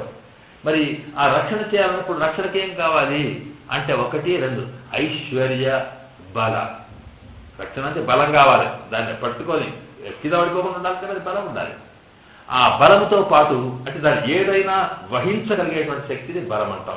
ఈ ఎంత సృష్టి చేసినా దాన్నంతా కూడా దాన్ని ఉంచవలసి చేసిన బలం. ఈ బలం 2 రకాలు అవుతుంది అనుకోండి. ఒకటి ఆత్మబలం అని, ఒక శరీర బలం అని. శరీరం బలం ఎంత ఉన్నా గుండె బలం కావాలి. ఎటువంటి సమస్య వచ్చినా సరే దాన్ని ఎదుర్కోగలిగేటువంటి అలాంటిది వాడికి 2 ఉన్నాయి. సంకల్ప బలం ఉంది వాడికి, చేయగలిగే మరి సౌకర్యం సకల శక్తులు ఉన్నాయి కనుక దానికి బలం అంటాం. ఈ బలముతో పాటు ఈశ్వరత్వం అంటే నియమించడం, డిక్టేట్ చేయగలిగేటువంటి సూపర్వైజ్ చేయడమే కాకుండా రాజరికం చేయగలిగే లక్షణం ఉండాలి. ఈ 2 రక్షణ అయితే ఎవడు ఇక్కడ ఉందనుకోండి, నేను అవసరం అనుకోండి దీనికి కదలకుండా చేయించగల, ఎవడైనా ముడితే జాగ్రత్త అవ్వాలి. ఇది లేకుండా ఉంటే వాడు ఎవరు రక్షిస్తాడు కనుక అందువల్ల ఎవడైనా మనకు ఒక గార్డు పెట్టుకున్నామంటే ఆ గార్డుకి అవుతారు. వాడికి ఇట్లా ఫిజికల్ స్ట్రెంతే కాదు, వాడికి ఈశ్వరత్వం, వాడికి ఉండేటువంటి గుండె ధైర్యం కావాలి. ఈ 2 ఉంటాయి కనుక పరమాత్మకి 2 గుణాలు, జ్ఞానము ఐశ్వర్యము. మరొక 2 గుణాలు ఏమిటంటే జ్ఞానము శక్తి, ఇంకొకటి ఐశ్వర్యము బలము. ఈ 2 రక్షణకు వస్తాయి. ఇక వినాశం చేయాలనుకున్నారనుకోండి, అప్పుడు వీర్యము తేజస్సు అనేది. తేజస్సు అంటే పర అభిభవన సామర్థ్యం. తేజ అంటే ఏంటి? ఈ ఏదైనా మనం సర్వనాశం చేయాలంటే, ఏదైనా చెడగొట్టాలి, ఏదైనా వాటిని భయపెట్టి పంపించాలనుకుంటే దానికి 2 రకాలు ఉంటాయి. మనం పోయి అమాంతం వచ్చి పాడు చేసేది ఒకటి, మనం చూస్తే పాడైపోవాలని, ఇది 2. కనుక తేజ అంటే అర్థం ఏంటి? ఆ పరమాత్మకి తేజస్సు అంటే వీడిని చూస్తేనే అక్కడ సమర్థం. ఇప్పుడు ఎందుకంటే ఎవరైనా కనిపించాడు అనుకోండి, ఇట్లా లోపలి చూసి అబ్బో వీడి ఇక్కడ ఉన్నట్టుగా వెళ్ళిపోతాడు, వీడు ఎవరు అవసరం లేదు. ఇది తేజస్సు. అందుకంటే సింహం ఎప్పుడు కూడా గుహలో ఉన్నా కానీ ఆ జంతువులకు భయమేనగా. ఎందుకంటే యువతలకు వస్తే మీద పడి తప్పితే అది వీర్యం, దాన్నే పరాక్రమం అంటాం. అది మీరికి వీరంతో వేడిగా చంపడం అట్లా కాదు, చూస్తే రాదు. ఆ తర్వాత గడగడలాడిపోయేటువంటి స్థితి. లోపల ఎక్కడ చంపడం కాదు, లోపల ఉంటుంది గుహలు లేకుండా అసలు ఉండొచ్చు అనుకుంటే రాదు, అది అప్పుడే దండలో ఉంటుంది. ఇది తేజస్సు. కనుక మహాత్ములకు ఉండే తేజస్సు అది. నా తేజస్సుతో చూస్తే వీడేం చేస్తాను లేదు. అది ఇలాంటి శక్తి పరమాత్మకు ఉంది. కనుకనే వీర్యం, తేజస్సు అనేవి ఇవి లయానికి పనికొచ్చేవి. కనుక 6 గుణములు ప్రధానంగా ఉంటాయని సృష్టి స్థితి లయములకు పనికొచ్చేవి. జ్ఞాన, శక్తి, బల, ఐశ్వర్యము, ఆ తర్వాత వీర్యము, తేజస్సు, ఇవి 6. ఈ 6 నుంచే ఇక అవి చిన్న చిన్న గుణాలు తయారవుతాయి. వాడిని రక్షించాలి అన్నప్పుడు ఉదాహరణకి రక్షించాలంటే వీడిని ఎవరినైనా కాపాడేటువంటి శక్తి వీడికి ఉన్నది. కాపాడాలంటే ఏముండాలి? లోపల వాడికి బలం ఉన్నది, కాపాడగలుగుతాడు, అన్నీ ఉన్నాయి. కానీ లోపల దయ ఉండొద్దు. కనుక దయ ఉంటే నే అవుతుంది. కనుక ఈ దీన్ని బట్టి దయా ఒక గుణం అనే ఉన్నది. ఇది కావాలి అక్కడ. ఆ దయతో పాటు వాడికి అన్ని ఏంటి వాడికి బట్టి దాటి ఎవరి మీద బట్టి వాడికి దయ ఎందుకు వస్తుందండి? ఎవరికైనా కాపాడాలనుకో దయ రావాలంటే వాడికి వీడికి ఏదో సంబంధం ఉండాలి. కానీ సంబంధ జ్ఞానం ఉన్నది అనుకుంటే ఇలాగ మళ్ళీ కొన్ని చిన్న గుణాలు వస్తాయన్నమాట. దీన్ని తర్వాత వాడి ఆ దయ ఉన్నది, కాపాడే శక్తి ఉన్నది, అన్నీ ఉన్నాయి. మనం ఏమంటాం డాక్టర్ దగ్గరికి అన్ని వాడి జ్ఞానం ఉన్నది, ఆ డాక్టర్ వీడి పేషెంట్ రక్షించగల శక్తి ఉన్నది, అన్నీ ఉన్నది. కానీ ఇప్పుడు నాకు కుదరదు పోమంటే కష్టం. కనుక దయగలిగింది. దయగలిగినా కానీ ఏంటంటే వీడు కదిలే పరిస్థితులు లేడు. వాడికి నిజంగా బాగా చేయాలి, నేను నా దగ్గరికి వస్తే తయారు చేస్తాను, నేను మాత్రం అక్కడికి రావాలని అనుకోండి. వాడి దయ నిజమే, నీకు బాగా చేయాలని దయ ఉన్నది, కానీ నువ్వు ఇక్కడికి రా అంటే అలా కాకుండా అయ్యయ్యో అనేటువంటి ఆ దయ పెరిగిపోయి వాడు ఎక్కడున్నాడో అక్కడి దాకా పరిగెత్తి చేయగలిగేటువంటి ఒక లక్షణం ఉండాలి. అబ్బు అంత పెద్దవాడు ఇక్కడికి వస్తాడా, ఆయన పూర్తిగా ఏదో మనం అంటాం ఏదో ప్రెసిడెంట్కి రాష్ట్రపతికి అడ్వైజర్, ఆ పెద్ద డాక్టర్ మన ఇంటికి రమ్మంటే ఎక్కడికి వస్తాడు అనుకోకుండా అక్కడి నుంచి ఇక్కడ దాకా వచ్చాడు అనుకోండి, వస్తే దాన్ని ఏమంటే సౌలభ్యం అంటాం. అంటే వాడు దయ ఉండడమే కాకుండా ఎవడికి వచ్చి వాడికి ఎక్కడ వస్తే అక్కడ మనం దొరకగలిగే స్థితి అదొక గుణం వచ్చింది. దాంతోపాటు అంత పెద్దవాడు కొంతమందికి పిలిస్తే వచ్చి సులభంగా దొరకడం ఒకటైతే వాడు తిరగకున్నా సరే ఎంబడి వచ్చి బాగున్నా ఏం సంగతి, ఏం సంగతి, రోగాన్ని వచ్చినా అని మళ్ళీ వాడు కదా అడిగిపోయినట్టుగా వాడికి దయ ఉండదు అనుకోండి, వాడికి చెప్పిన రాసిపోతాడు. వాడికి ఏముందో ఏమి లేదు. అలా కాకుండా ఇక్కడేంటంటే వాడికి సౌలభ్యం అంటే ఇప్పుడు మెయిన్గా ఉండేటువంటి 6 గుణాలు చాలా పెద్ద థీరీ. 6 గుణాలతో 6 గుణాల నుంచి ఇంకా కొన్ని చిన్న చిన్న గుణాలు వచ్చేసినాయి. వాత్సల్య, సౌలభ్య, సౌశీల్య, ఇవి ఆత్మ సంబంధించిన గుణాలు. ఇక సౌందర్యం అనేటువంటివి శరీర గుణాలు అనమాట. కనుక ఇక్కడ నారా అనేటప్పటికీ నారాయణ శ్రీమన్నారాయణ శరణం ప్రపద్యే అని దాంట్లో నారాయణ అనేటువంటి మాటలో ఇక్కడ నారా అంటే సకల సృష్టిలో వస్తువులు కాదు. కాకపోతే ఇక్కడ ఉన్నట్టు మనిషి ఇంతకుముందు చెప్పినట్టు జీవులు కాదు. నారములంటే నారములంటే ఆ లిస్టులో ఉన్న గుణములు ఉన్నాయే, ఆ గుణములే అయన. అతను అయన అంటే ఇంకెప్పుడు వాడు బేస్, అయన అంటే ఆశ్రయమైన వాడు. అంటే ఇన్ని గుణములు వాడి దగ్గర ఉన్నాయి అని అర్థం. తెలిసిందా? అసలు మంచివాడండి, చాలా సులభండి, చాలా సంతోషం అండి, ఎన్ని రకాలు ఉన్నాయి, ఇవన్నీ ఆయన దగ్గర ఉన్నాయని కదా అర్థం. కనుక అతను నారాయణ.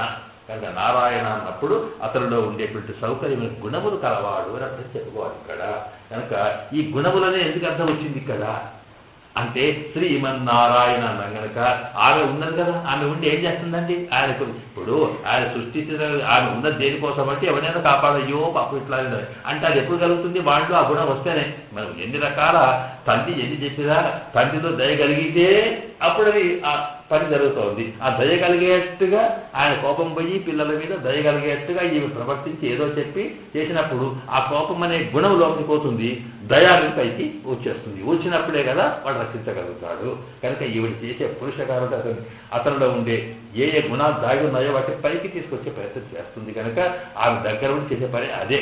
అందువల్ల శ్రీమన్నారాయణ అనేటప్పుడు అమ్మవారితో కూడుకున్నటువంటి నారాయణుడు అంటే అమ్మవారితో కూడుకొని సకల కళ్యాణ గుణములు కలిగిన పరమాత్మ అన్నమాట. ఇక్కడ ఇది అర్థమైందని అనుకుంటున్నాను. ఎందుకొరకంటే ఇది కాస్త కష్టమైన మాట. నారాయణ అంటే ఏంటో తెలిస్తే అక్కడ శ్రీమన్నారాయణ అనే చోట ఇక్కడ సకల అంటే ప్రేమ, దయ, సౌకర్యము, జ్ఞానము అన్ని రకాల ఉండేటువంటి సకల గుణములు కలిగినటువంటి పరమాత్మ అని అర్థం. ఇక్కడ సృష్టి స్థితి లయములు చేసే పరమాత్మ కాదు. ఇక్కడ మనందరికి ఆధారముడు పరమాత్మ అని కాదు. ఇవన్నీ కళ్యాణ గుణం కలవాడు. అందువల్ల కళ్యాణ గుణమహోషడి ఉంటారు భగవద్ రామానంద వారు. ఎదుగులో ఏం సంగతో అందువల్ల అవన్నీ మన రక్షణ పనికొచ్చేసి కనుక ఇక్కడ నారాయణ శబ్దానికి అర్థం ఇది చెప్పాలి అని ఇంత దూరం చెప్పాడు. ఇందులో ఇక్కడ ఇప్పుడు మనం చెప్పిన గుణాల్లో ఏమైపోయింది? రెండు. ఒకటి ఆయన మన దగ్గరికి చేర్చగలిగే గుణములు. రెండవది అంటే పని చేయగలిగి. ఆస్తి తన దగ్గరికి ఎంత చేస్తామండి? ఈయన దగ్గరికి పోతే మనకు పని అవుతుంది, కానీ అక్కడ పోవడే కష్టం అనుకున్నాం అనుకోండి, అప్పుడు మనం పోలేము. కనుక మనకు సులభంగా అందగలిగే స్థితి ఏదో ఉందో దాన్ని సౌలభ్యం అంటాం. ఎక్కడైనా సరే నీకు దొరుకుతాడండి. అంతకన్నా సులభుడు ఎక్కడండి? నీకు అక్కడ ఇక్కడ ఎందుకు ఇస్తావు? నీలోనే ఉన్నాడు. మనం అక్కడిక్కడ వెతకాల్సిన అవసరం పరమాత్మ నీకు లోపల ఎందుకున్నాడు? ఆధారం అంటే ఏంటి? నీవు ఎప్పుడు పిలిచావప్పుడు దానికి నువ్వేం పిలువవాడికి చూడవు. ఒకవేళ చూస్తే అని సులభంగా మళ్ళీ ఎక్కడో వెతుకోవాల్సిన అవసరం లేకుండా ఉన్నాడు. కానీ ఇంత సులభం అంతర్యామిగా ఉండడం అనేది ఒక సౌలభ్యం కూడమే. కనుక ఆ తర్వాత అంత పెద్దవాడు కూడా వీడు వాడని తేడా లేకుండా ఇక్కడ అయ్యగారు పిలిస్తేనే లేకపోతే ఆచార్య వారు పిలిస్తేనే వారు ప్రార్థిస్తేనే వారు సాక్షాత్కరిస్తాడు. కానీ గుడిసెలో ఉన్నవాడు పూజ చేసుకునేవాడు మళ్ళీసుకునేవాడు మరి పిలిస్తే రాడు ప్రశ్న ఏం లేదు. నువ్వు ఎవడు నారాయణ అన్నావో, ఎవడి రామ అంటే ఎవడు కృష్ణ అంటే వాడికి వచ్చేస్తాడు అంతే. ఇక్కడ నువ్వు దాంట్లో స్నానం చేసినవా, నువ్వు మడిగెడుతున్నావా, ఇప్పుడు దానిసిన తిరగా చేస్తున్నావా లేదా లేదు. వాడికి ఏంటంటే అంత సులభడు. ఈ లక్షణాలు దేనికి ఎందుకు వస్తాయంటే ఆశ్రయణ సౌకర్యాలు వచ్చేట్టుగా చేసేది. వాడికి ఏ భయం లే, చాలా ఈజీగా వస్తాయండి. లేకపోతే గాడి దగ్గర మనకి ఏం కష్టపడదు ఎదిగిపోతాం అనుకుంటాం మనం. ఇది ఆశ్రయ సౌకర్యం, ప్రేమ, దయ ఇవన్నీ కూడా వచ్చేది. మరి కార్యం చేసేవి రెండే గుణాలు. ఒకటి జ్ఞానము, రెండోది శక్తి. వీడు ఎందుకు వచ్చాడో తెలుసుకొని ఆ పని చేయగలిగేటువంటి సమర్థత ఉండడం అని ఈ రెండు గుణాలు ఆశ్రిత కార్య ఆపాదకములు. ఆశ్రిత కార్యం చేయగలిగేవి. మిగతా ఆశ్రయణ సౌకర్యములు, ఆశ్రయించేట్టుగా సుఖరంగా ఆశ్రయించేటువంటి లక్షణాలు గుణములు అనమాట. ఇవి కలవాడు ఇక్కడ నారాయణుడు అని అర్థమైపోయింది. వాటిని ఇక్కడ మనం వివరిస్తున్నారు. ఇవి టెక్స్ట్ అవుతాం ఇక్కడ. చేతనకు இவை இரண்டும் அஞ்சு இவள் தந்தியாலே தலை பெற்றது. అది ఇల్లామయాలే రావణముడి ఇందానకు కైపోయింది. ఇక ఇక్కడ புருஷகார பலத்தாலே சுவாதந்திரம் தலசாய்ந்தால் தலை எழுக்கும் குணங்களை சொல்லுகிறது నారాయణ పదం. నారాయణ పదం అంటే అంతదాకా తన స్వతంత్రుని ఎవరిని కేర్ చేయకుండా ఉండి ఎవరి మధ్య వాడిని ఉన్నట్టుగా ఖచ్చితంగా చేయగలిగేటువంటి ఒక నిరంకుశత్వం ఉందే, ఆ నిరంకుశత్వం అనేటువంటి లక్షణం ఎంత ఉందో ఈ అమ్మవారి దగ్గర ఉండడం వల్ల, పురుషకార స్వరూపం ఉండడం వల్ల ఏమవుతుందంటే అది కాస్త తగ్గుతుంది. అవి తగ్గిస్తుంది. అవి తగ్గినాక అర్థమైంది వేరే గుణాలు పైకి వస్తాయి అక్కడికి. ఇప్పుడు సాధారణంగా అన్నీ ఉన్నాయి కదా, నీకు ఒకటి మీదకి వచ్చి మిగతా లోపల ఉన్నాయి. అది లోపలికి వచ్చిన అది బటన్ వచ్చినట్టు వచ్చేసింది, అయిపోయింది. పైకి మిగతా వచ్చినట్టు ఏం వచ్చినాయి, ఏం గుణములు అంటే ఇక్కడ లేదు. అవి యావన అంటే అవి ఏమిటి అని అంటే వాత్సల్యం. ఒక్కొక్కటి చూపిస్తున్నారు ఇక్కడ.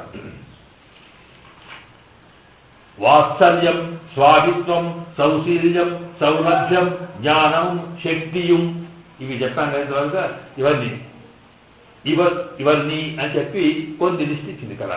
వాత్సల్యం స్వామిత్వం 2, సౌశీల్యం 3, సౌలభ్యం 4, జ్ఞానం 5, శక్తి 6. ఈ 6 ఇక్కడ గుణములు చెప్పినారు నారాయణ. ఏమిటి వాత్సల్యం అంటే ఏమిటి? ఇక్కడ మళ్ళీ దాన్ని మరొక సూత్రంలో వివరిస్తున్నారు.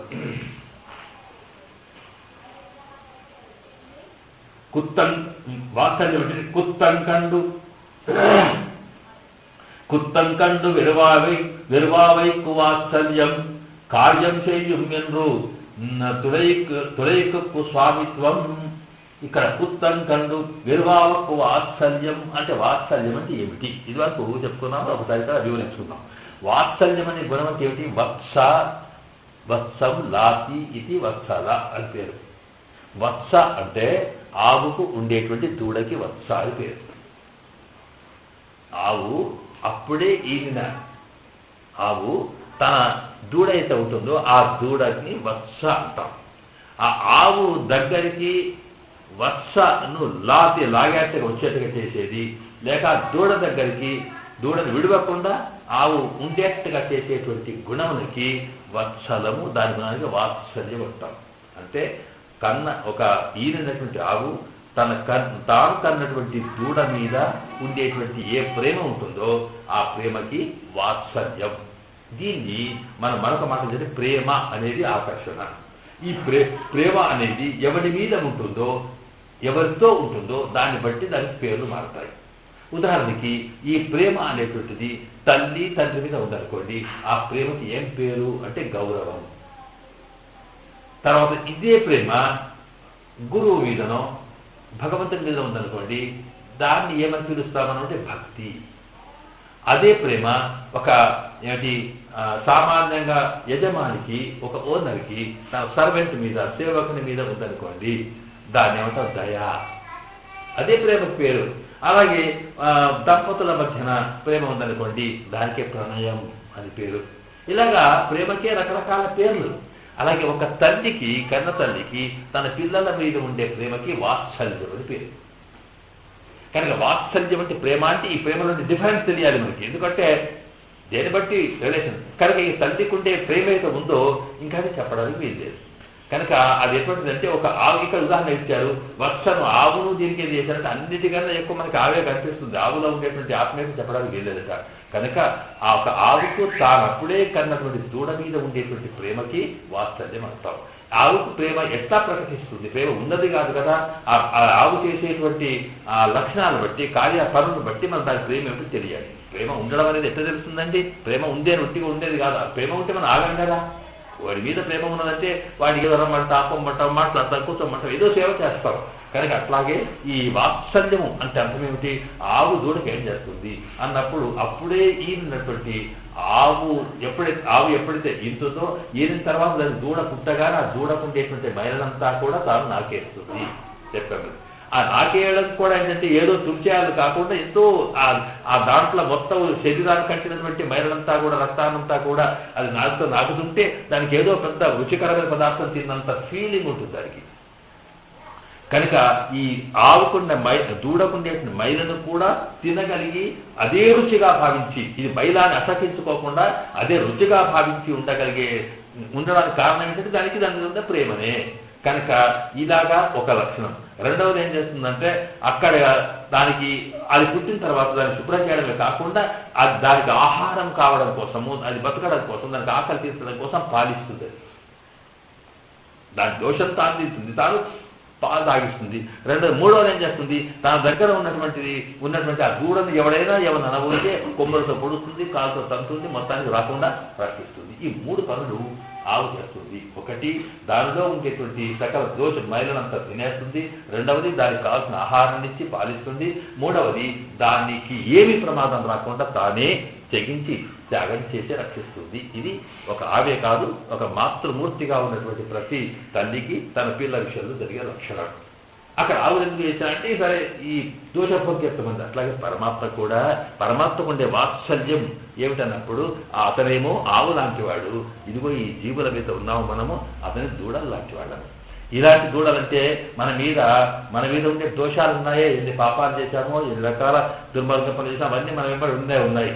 వీటిని క్షమించడం ఒక లక్షణం. చూడండి, ఇక్కడ తొలగించడం ఒక లక్షణం. ఏదో కడిగే అది పోవాలనుకుని నీరుతో అక్కడికి వేసుకోపోతుంది. అట్లాగా తానే నాలుకతో నాటడం అనేటువంటిది అదొక ఇది. దాంతో పాటు ప్రేమ, అది ఆ నాటడంలో కూడా ఒక రుచిమైనటువంటి రుచి. కనుక ఈ ప్రేమ నింపుకోవడం అనేది అది ముఖ్యమైన. అట్లాగే పరమాత్మకి కూడా మనము చేసినటువంటి తప్పులు ఏవైతే ఉన్నాయో తప్పులు క్షమించడం కాదు, ఆ తప్పుల్ని కూడా తాను భోగ్యంగా భావించడం. భోగ్యం అంటే మంచిగా చేసినాడు. ఎందుకంటే మనం సాధారణంగా వాడు అంటాం కదా, వాడు పోయి బాగా వాడిని ఇష్టమైన తల్లి వచ్చానయ్యా అని అంటారా, మా వాడు అనేదా సంతోషం. ఎందుకంటే తన్నగలిగే శక్తి వీడికి వచ్చిందని ఒక ఆనందం అనమాట. వాడి తండ్రుడు అనేది తప్పే, కానీ ఆ చేసిన తప్పును భోగ్యంగా భావించడం. అబ్బా ఏం శక్తి వచ్చింది దీనికి అని.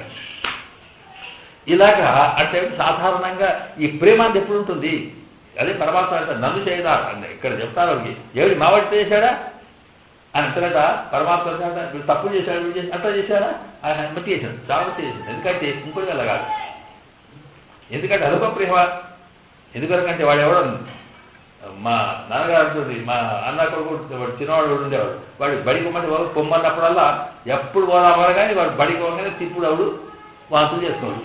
చేసినప్పుడు ఎట్లా వచ్చి ఇట్లా ఊకన్నప్పటికీ మా అన్న ఈవిడ ఇట్లా చేస్తున్నాడు, ఎట్లా అంత బనాయిస్తున్నాడు. అట్లా కాదు, ఇది ఒక కళ లేదు. ఎందుకంటే పోదాం బడికి పంపిద్దాం అనుకున్నప్పుడల్లా వాటి కావడం ఎట్లా వస్తుంది.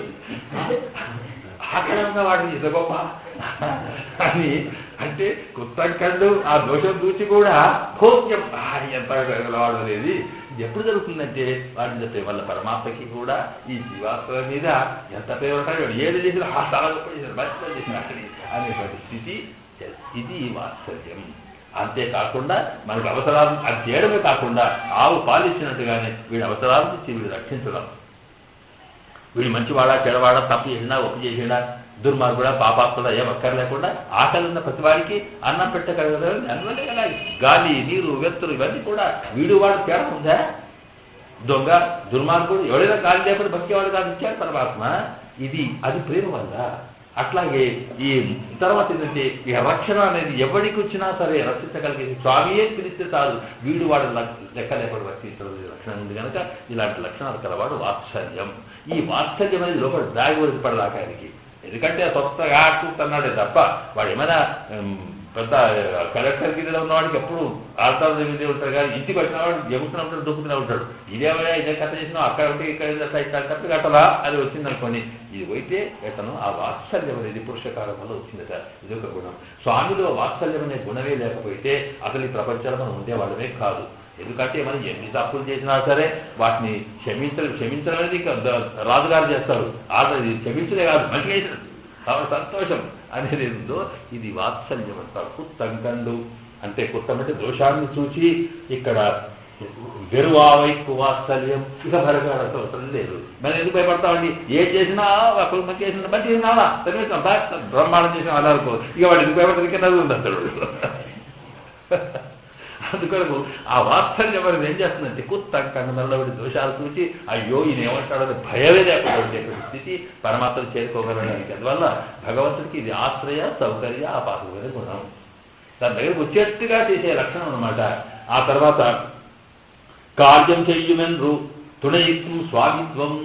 ఈ స్వామిత్వం అనే రెండవ లక్షణం. స్వామి అంటే యజమాని. ఈ లోకములో ఉండే ప్రతి ఈ ఆత్మ వాడి సొత్తు. స్వామి అనగానే అర్థం ఏంటి? స్వామి అనగానే సొత్తు అని ఒక అర్థం రావాలి అక్కడ. సాధారణంగా శ్రీమంతుడు అంటే ఏమిటి? అది లేనివాడు వాడు దరిద్రుడు అని అర్థం రావాలి అక్కడ. అట్లాగే తర్వాత వాడు దానం చేసేవాడు అంటే పుచ్చుకునేవాడు వాడు ఉండాలి, వాడు చెప్పాల్సిన అవసరం లేదు. ఇక్కడ స్వామి అన్నట్టు ఇతను అందరికీ యజమాని, ఓనర్ అంటే ఉన్న ప్రాపర్టీ ఒకటి ఉండాలిగా, లేకపోతే ఓనర్ ఎక్కడ వాడు. అట్లాగే మనం ఏమవుతాం? మన సొత్తు, వాడు మన స్వామి. ఎప్పుడు ఏంటండి అతనిలో స్వామిత్వం ఉందట అంటే ఇదంతా నాది అనే భావన కాదు. అది ఉంటే దాన్ని రక్షిస్తాడట. ఎందుకు అంటే అర్థం ఏంటి? నువ్వు ఎవరు చేయకపోవు, ఎవరి సొత్తు వాడు కాపాడుకుంటాడు. స్వామి అయినా వాడు ఏం చేస్తాడు? ఇక్కడ వేసుకుని ఈ పుస్తకం ఇక్కడ ఉంటే దీన్ని ఎక్కడ విడిచిపెట్టుకోతాను? ఇక్కడ ఉన్నదనుకోండి అందరూ ఎక్కడ వాడతా విడిచిపెట్టుకుంటూ పోవచ్చు. కానీ మరి ఇది నాదినప్పుడు నేను తీసుకొని పోతాను కనుక ఎప్పుడైతే ఇది నాది అని దీనికి నేను యజమాని, దీన్ని ఓనర్ స్వామిని అన్నామో అప్పుడు దీన్ని కాపాడుకోవాల్సిన బాధ్యత నాది.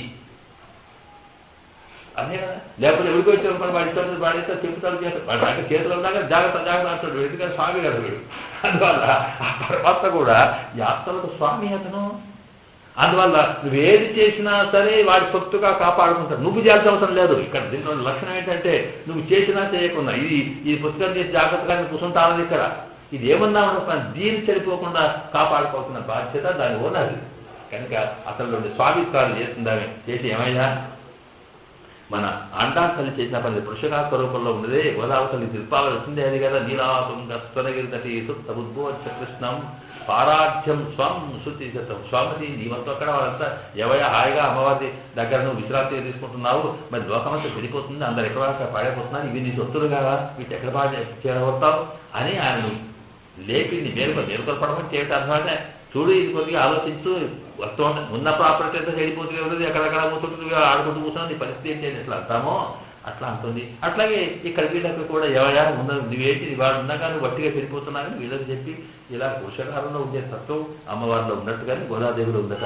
అట్లాగే ఇక్కడ కూడా స్వామిత్వం అంటే అర్థం ఏంటంటే ఇక మనకు నిర్భయంగా ఉండవచ్చు. ఎవరంటే మన స్వామి ఉన్నాడు కదా ఆయన చూసుకుంటారు. ఇది ఈ దృష్టిలో స్వామిత్వం. ఆ తర్వాత స్వామిత్వంగా కొంత స్వామిత్వంగా అహలామైకు సౌశీల్యం. ఇక ఇంకోటి సౌశీల్యం అని ఒకటి ఉంది. ఈ సౌశీల్యం అంటే అర్థం ఏంటంటే స్వామికి మహతో మందైస్తః అంటే ఎంతో పెద్దవాడు చిన్న వాటితోటి కలిసే స్వభావానికి సౌశీల్యం అంటారు. ఎంతో పెద్దవాడి నుంచి ఇప్పుడు పరమాత్మ కనిపించిన వాడు కూడా ఎవరున్నారండి? అందరికన్నా ఏంటంటే సామాన్యంగా ఆయన ఉభయ విభూతి నాయకుడు, ఈ అఖిలాండ కోటి బ్రహ్మాండ నాయకుడు, సరేపతి శ్రీపతి శ్రీమన్నారాయణ ఇన్ని ఉండి కూడా వాడు ఏంటంటే చివరికి అందరి ఆత్మలో ఉన్నట్టు, చివరికి అందరి ఆత్మలు అంటే మీ ఆత్మలో ఆత్మలే కాకుండా పురుగు పుట్ర పనికిరానటువంటి హీనమైనటువంటి పదార్థాల్లో తినుకుంటాళ్ళలో బతికేటువంటి ఒక జీవికి కూడా అంతర్యామిగా ఉన్నాడు ఆయన. అయ్యో నువ్వు ఇంతమంది గలీజు ఉన్నావు, ఇక్కడ నువ్వేలా ఉంటే వాడుంటే దాని లోపల. కనుక ఈ సౌశీల్యం అంటే ఎంత అంటే నాగేపోవాలి లేకుండా అందరితో కలిసిమెలిసి ఉండగలిగేటువంటి స్వభావం అట్లా ఉంటేనే ఆశ్రయానికి అక్కడ వెళ్ళేవాడు. అయ్యో మన దగ్గర క్లోజ్ అంటామే సౌశీల్యం ఎట్లా ఉంటుంది, అబ్బా ఆయనగా మన ఇంటికి వస్తే పోతాడు ఎప్పుడు అన్నప్పుడు ఆ లక్షణం ఏమవుతుందంటే వాళ్ళ దగ్గర చేరుకోవడానికి ఒక లక్షణం కలుగుతుంది అంటే సౌశీల్యం. ఇది ఒక్కొక్క గుణము చెప్పడం కోసమే మనకి రామాయణంలో రాముడి తత్వం కానీ కృష్ణ తత్వం కానీ బాగా కనిపిస్తుంది. రాముడిలో ఉన్న సౌశీల్యం ఎవరు లేదంటాం మనం. గుణవాన్ కచ్చవీర్యం మొట్టమొదట వాల్మీకుల వారు అడుగుతారు నారద మహర్షిని అడిగేటప్పటికీ పూర్ణస్మిన్ సాంప్రదాయంలోకి గుణవాన్ కచ్చవీర్యవన్, ఎవడి ఈ లోకంలో ప్రస్తుతం ఉన్న వాళ్ళలో గుణవంతుడు ఎవడు అని వాల్మీకుల వారు అడుగుతారు. నారదుడు చేస్తారు గుణవాన్ అనేది మనకు పెద్దలు ఏం వ్యాఖ్యానించింది, ఏ గుణము కాదు సౌశీల్యం అనే గుణం. ఎందుకంటే వాడు ఎంత పెద్దగా అయితే అంత పెద్దగా కూర్చుంటారు. మన దగ్గర మనుషుల్లో ఉండే లక్షణం ఏంటంటే, ఎందుకంటే వాడు మనతోటే ఉంటాడు, కలిసి ఉంటాడు, వాడు కాస్తా చూస్తే పైకి పోయినా అనుకోండి, ఇక వాడికి ఎప్పుడు అక్కడే ఆలోచన వీడికి కనిపించు. నాకు మన వాళ్ళలోనే ఇప్పటికీ జ్ఞాపకం ఉంది, ఒక అనుకోకుండా ఏంటంటే ఆయన వెళ్ళగాడో క్లర్క్ నుంచి ఆ రెవెన్యూ డిపార్ట్మెంట్లో ఫోన్ చేసి డిప్యూటీ కలెక్టర్ దాకా వెళ్ళాడు, కలెక్టర్ దాకా వెళ్ళాడు అనుకోండి. పోయిన తర్వాత అది ఏం లక్షణమా అంటే ఆయనకి ఆ చూస్తూ ఉంటే మనకి దగ్గర ఉన్న దగ్గర నుంచి ఏదైతే కలిసి ఎవరో మాట్లాడండి. సరే రెవెన్యూ ఉన్నప్పుడు ఆ సాటితే మాట్లాడినారు, అయిపోయి రిటైర్ అయ్యిండు అయినా కానీ పెళ్లికి పోయినా ఎక్కడికి పోయినా ఇచ్చే కూర్చుండు. ఎందుకంటే ఆ వాసన ఉంటుంది కదా, ఎవరు మాట్లాడుతుంది అప్పుడంటే ఇక ఏదో అవుతుంది నమస్కారం బాగున్నా విజయ్ అక్కడ ఇక్కడే ఉంది, ఇక్కడ ఆ స్వామిత్వం లేదు, సౌశీల్యం లేదు. ఆ సౌశీల్యం అలవాటు కదా. కనుక అలాగా మరి ఆ రకంగా ఉండడం కాకుండా మన రాముడు ఏంటి వృషం ఏంటింటికి వెళ్ళి ఎక్కడికి వీటికి చేసేవాడికి రాముడి యొక్క సౌశీల్యం గుణవాన్ అడుగుతారు. ఎవడు సౌశీల్యం? మొత్తం రామాయణంలో రామలక్షణం రాముడి యొక్క తత్వమంతా సౌశీల్యమే. కాకపోతే కోతులతోటి కలిసిపోయింది, లేకపోతే బంధువులతో కలిసిపోయింది, జాబోతు వాటితో కలిసిపోయింది, సుగ్రీవుడి పరిస్థితి అది ఆ శబరి ఎవరు, అలాగా ఎవరి గుహుడు ఏమిటి, వీళ్ళందరితో కలవడం అర్థమైనది. జటాయు ఏమిటి, ఒక్కొక్క దానికి ఇలా చూస్తుంటే పక్షి గద్ద మనిషి ఏదో అడి మనిషి ఇంకే మనిషి ఆడ మనిషి ఏమి లేకుండా స్థాయితో అందరితో కలిసి అయ్యో ఇట్లయిపోయి ప్రతి వాడిని కలిసినాడే. ఇది సౌశీల్యమైన లక్షణం అనమాట. ఇది పరమాత్మ గురించి చెప్పడం కోసమే రామాయణం అంతా కథ ఉంటుంది. కనుక మనకు ధైర్యం ఏమిటంటే మనం ఏ స్థితిలో ఉన్నప్పటికీ కూడా మనకి మనతో పాటు ఎప్పుడు కలిస్తే అప్పుడు కలిసి పనిచేయగలిగే లక్షణం ఉంది అని సౌశీల్య కూడా రాముడిలో బాగా తెలుస్తుందని చూపిస్తారు. ఇక్కడ ఈ మూడవ గుణం తర్వాత స్వామిత్వంగా రామయ్యకు సౌశీల్యం అంటే స్వామిత్వంగా ఎడబాయకుండా ఉండడానికి సౌశీల్యం. అంటే నేను స్వామి అంటే ఏంటి, సొత్తున్నది అనుకోండి, ఇక్కడ స్వామిత్వం కలిగింది, ఈ సొత్తుకి నేను గొప్ప యజమాని అనుకున్నాడు. అంటే ఇప్పుడు ఇది నాది అనుకున్నప్పుడు ఇప్పుడు ఏంటంటే నాది అన్నప్పుడు ఇది నాది అది నాది అన్నప్పుడు అందరితో కలిసి తిరగడం అనేది లక్షణం ఉంటూనే ఉంటుంది. ఇక్కడ పెట్టిపోయి అయ్యో నేను ఎట్టా పోయి తెచ్చుకున్నాను, ఎక్కడ ఉంటే అక్కడ తెచ్చుకుంటా కలిసి. కనుక ఎక్కడికంటే అక్కడికి ఎంత పెద్దవాడైనా సరే వాడి మొదలు పెద్దవాడై ఉండడం ముఖ్యం. ఆ స్థితిలో ఉండి కూడా సామాన్యంగా హీనాతిహీనమైనటువంటి వాడి దగ్గరకు కూడా వెళ్ళి వాడిని భుజం మీద చేయవేసి వాడిని ధైర్యం చేయగలిగే పర్వాలేదు నేనున్నాను అని చెప్పగలిగేటువంటి స్థితి ఎంత ఉందో అది సౌశీల్యం అంటాం. ఈ మన సుశీలాన్ని పేరు పెట్టుకున్నామే ఆ లక్షణం ఉన్న వాళ్ళే సుశీలుడు, లేకుంటే కాదు. అదైతే పరమాత్మలో ఉంది అని కండు కుత్తైకు సౌలభ్యం విరోధైకు తన్నైకుడికైకు జ్ఞానశక్తింగల్. ఇక తర్వాత చూచి సౌలభ్యం అంటే ఏమిటి అంటే చూసిన తర్వాత పట్టుకోవడానికి కాదు, అంటే ఇంత మంచివాడు అంతకాలం బాగానే ఉంది కానీ దొరకడు అని కాకుండా సులభంగా ఎక్కడ పడితే అక్కడ ఏదంటే అది దొరికే స్థితి పరమాత్మకు ఉంది కనుక దానికి సౌలభ్యం అని కూడా అనమాట. అందరితో కలిసి ఉండడమే కాదు, అంత మంచినే కానీ మాకు ఎప్పుడు పోయినా దొరకడం కాదు, ఎక్కడంటే అక్కడ ఎవరు దొరికేవాడు సౌలభ్యం. ఈ సౌలభ్య లక్షణం అనేది ఆ పరమాత్మలో ఉండేటువంటి గుణం చెప్పడం కోసమే కృష్ణ అవతారం. పరమాత్మ యొక్క ఒక్కొక్క అవతారము దేనికి వచ్చిందంటే ఆ ఒక్కొక్క అవతారంలో ఆ స్వామికి ఉండేటువంటి ఒక్కొక్క కళ్యాణ గుణం యొక్క వైభవం ప్రకటించడమే అవతారం యొక్క ముఖ్య లక్షణం. కానీ రాముడిలో ఆశ్రిత వత్సలహరణమే వాత్సల్యం ఉంది, దాంతో ప్రధానంగా వారిలో సౌశల్యం ఉంటుంది. కృష్ణుల్లో సౌలభ్యం, సులభంగా ఎవడికి పడితే వాడికి ఎవడికి పడితే వాడికి చెప్పలేదా చూసాం కదా. ఇంకా ఆ కథ అంతా రేపల్లిలో పశువులకి పక్షులకి ఆడపిల్లలకి పిల్లలకి తల్లులకి ఎట్లా అవుతాయి పిల్ల కూరగాడక చెంబడిపడి గుంక వాడితో ఆడుకొని పాడుకొని ఇక ఎన్ని రకాలు చేసినాడో చెప్పరాదు. నిజంగా చూస్తే అసలేంటి చూస్తూ ఆ సౌలభ్యానికి లక్షణం ఎప్పుడు తెలుస్తుంది? నేను సులభంగా దొరుకుతాను, ఇది ఎంత గొప్పవాడు తెలిస్తే సౌలభంగా తెలుస్తుంది. అడుగడుగున వాడి గొప్పదనం చూపించుకుంటూ కూడా సులభంగా దొరుకుతున్నారు అన్నట్టుగా మనకు రాముడు కృష్ణుడు ఎక్కడ పోయినా తన యొక్క పరత్వం చూపించడం, ఆ తర్వాత సులభంగా దొరకడం, ఇలాంటి లక్షణాలు ఉన్నాయి పరమాత్మలు ఉంటే. కృష్ణావతారం సౌలభ్యం, రామావతారం సౌశీల్యం, నరసింహావతారం వాత్సల్యం. ఇక నరసింహావతారం అంత వాత్సల్యం మనకు అందుకు నరసింహావతారం ఎందుకు మనాలు తెలియబడుతున్నారంటే, ఎందుకంటే ఏమిటి అసలు నరసింహస్వామి అవతారం ఎందుకు వచ్చింది, దేనికోసం వచ్చినాడు అంటే హిరణ్యకశిపుడిని అప్పడానికి రాలే. ఆ వాత్సల్యమును ప్రకటించడం. ఎవడి మీద వాత్సల్యమట?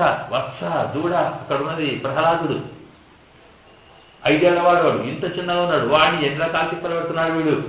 కొడుతుంటే ఒక తన కళ్ళ ముందు తన కన్న పిల్లల్ని ఎవరైనా వచ్చి కొడుతుంటే తల్లి ఎట్లా పరిగెత్తిపోయి వాడిని వీరావేశం చేసి అడ్డుకొని వచ్చి ఉంచిపోయి వాడిని ఏమైనా చేయడానికి ఎట్లా సిద్ధమవుతుందో అట్లాగే తను నమ్ముకొని తన కోసం వాడి శాస్త్రం చదవలేదు, వాడికి ఏమీ రాదు పాపం. ఏం తెలుసు కనుక 5 ఏళ్ల వాడికి కనుక ఇందుకు అర్థలేదు సందేహం. అన్ని శాస్త్రాలు చెప్తున్నారు, ఏం చెప్పింది ఎవడో చెప్పింది విన్నాడు అంతే. కనుక ఆర్థిక విశ్వాసం, పరమాత్మ సర్వము ఉన్నాడు, ఇతనే పరమాత్మ, ఆయన తప్ప నువ్వు కాదు అనే ఒక భావంతో ఉండి అంత విశ్వాసం ఉన్నవాడు కనుక ఆయన అనేక రకాలుగా వాడు ఏరగలతో తొక్కించే, విషం పెట్టించే, పాముతో గర్పించే, పైన ఎత్తేసినా పోతే అక్కడ స్వామి ఉంటే తర కొట్టుకుంటున్నాను అనమాట. ఎక్కడ చేస్తాడు ఆఖరి చివరికి ఎట్లా రావాలి వస్తే చెప్పడానికి ఎక్కడ ఉన్నాడు చూపించాడు తప్పటికి ఆయన మొత్తం వ్యాపించి వీడు ఇక్కడ బట్టి ఇక్కడ ఉన్నాడు అంటే అక్కడ చేరుతాడు, అక్కడ ఉన్నాడంటే అక్కడ చేరుతాడు. ఎందుకు అక్కడ ఉన్నాడు అంటే వాడు ఎక్కడ కనిపించమంటాడో కనిపించకపోతే పూరనే కలుగుతాడు.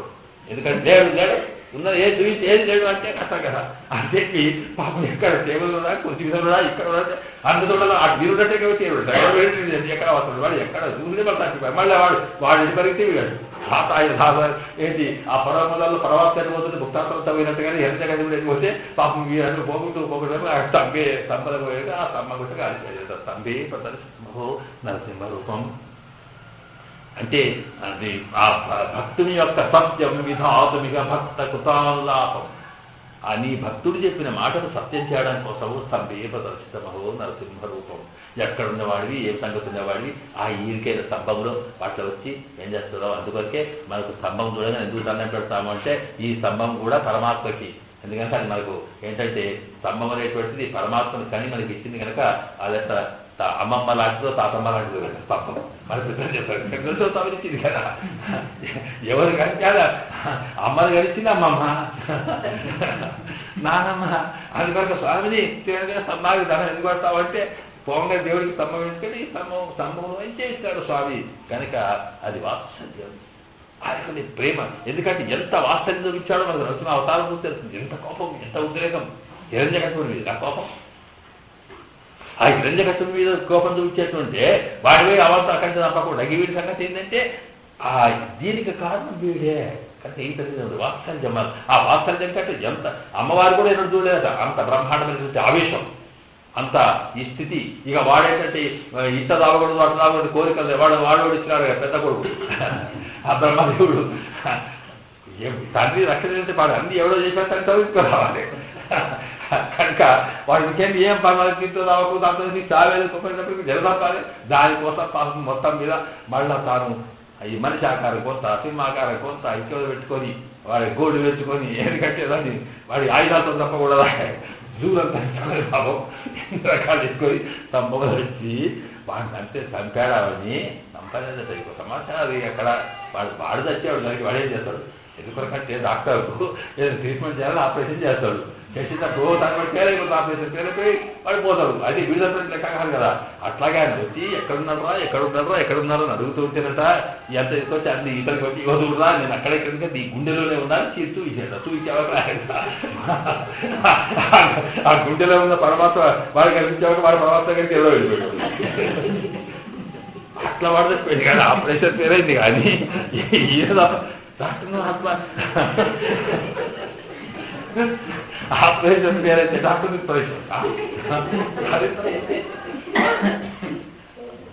వాత్సల్యమైన అంటే భావనలో మరి అంటాడతాడు కదా, కుంభకర్ణ చంపాడు, ఏ కుంభకర్ణ చంపాడు ఆయన?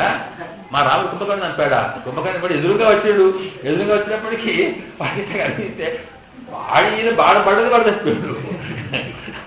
ఎందుకొరకంటే దానికి చెప్తున్నాడు. ఇప్పుడు మంచిగా ఎవరో సాధారణంగా ఏంటి తాగడానికి మంచిగా తాగడానికి ఊరవతలో బావి కట్టించు తోడీదు తోడితే అంతా నీళ్ళు తెచ్చుకోవాలి. పోతే ఎవరికో ఇంత పొట్లాడిందో పంచాయతీ తీసుకుంటే అలా దొంగిపోయి చచ్చిపోయితే బావి తప్ప నీళ్ళు తాగడానికి ఇస్తున్నాం కానీ చచ్చిపోయినా తప్పు. కుంభకర్ణుడు అంతే, వాడు ఏదో వద్దాక లేడేడు వచ్చి వచ్చేవాళ్ళు దాటి వల్ల వచ్చేవాళ్ళు. ఇట్లా అందరూ సాక్ష్యం ఇచ్చినప్పుడు కూడా కోర్టులో ఇచ్చింది లక్షణ మన గోధమ్మనే ఇస్తుంది, వీళ్ళే ఇస్తారు. కానీ పరమాత్మ ఏం లేదు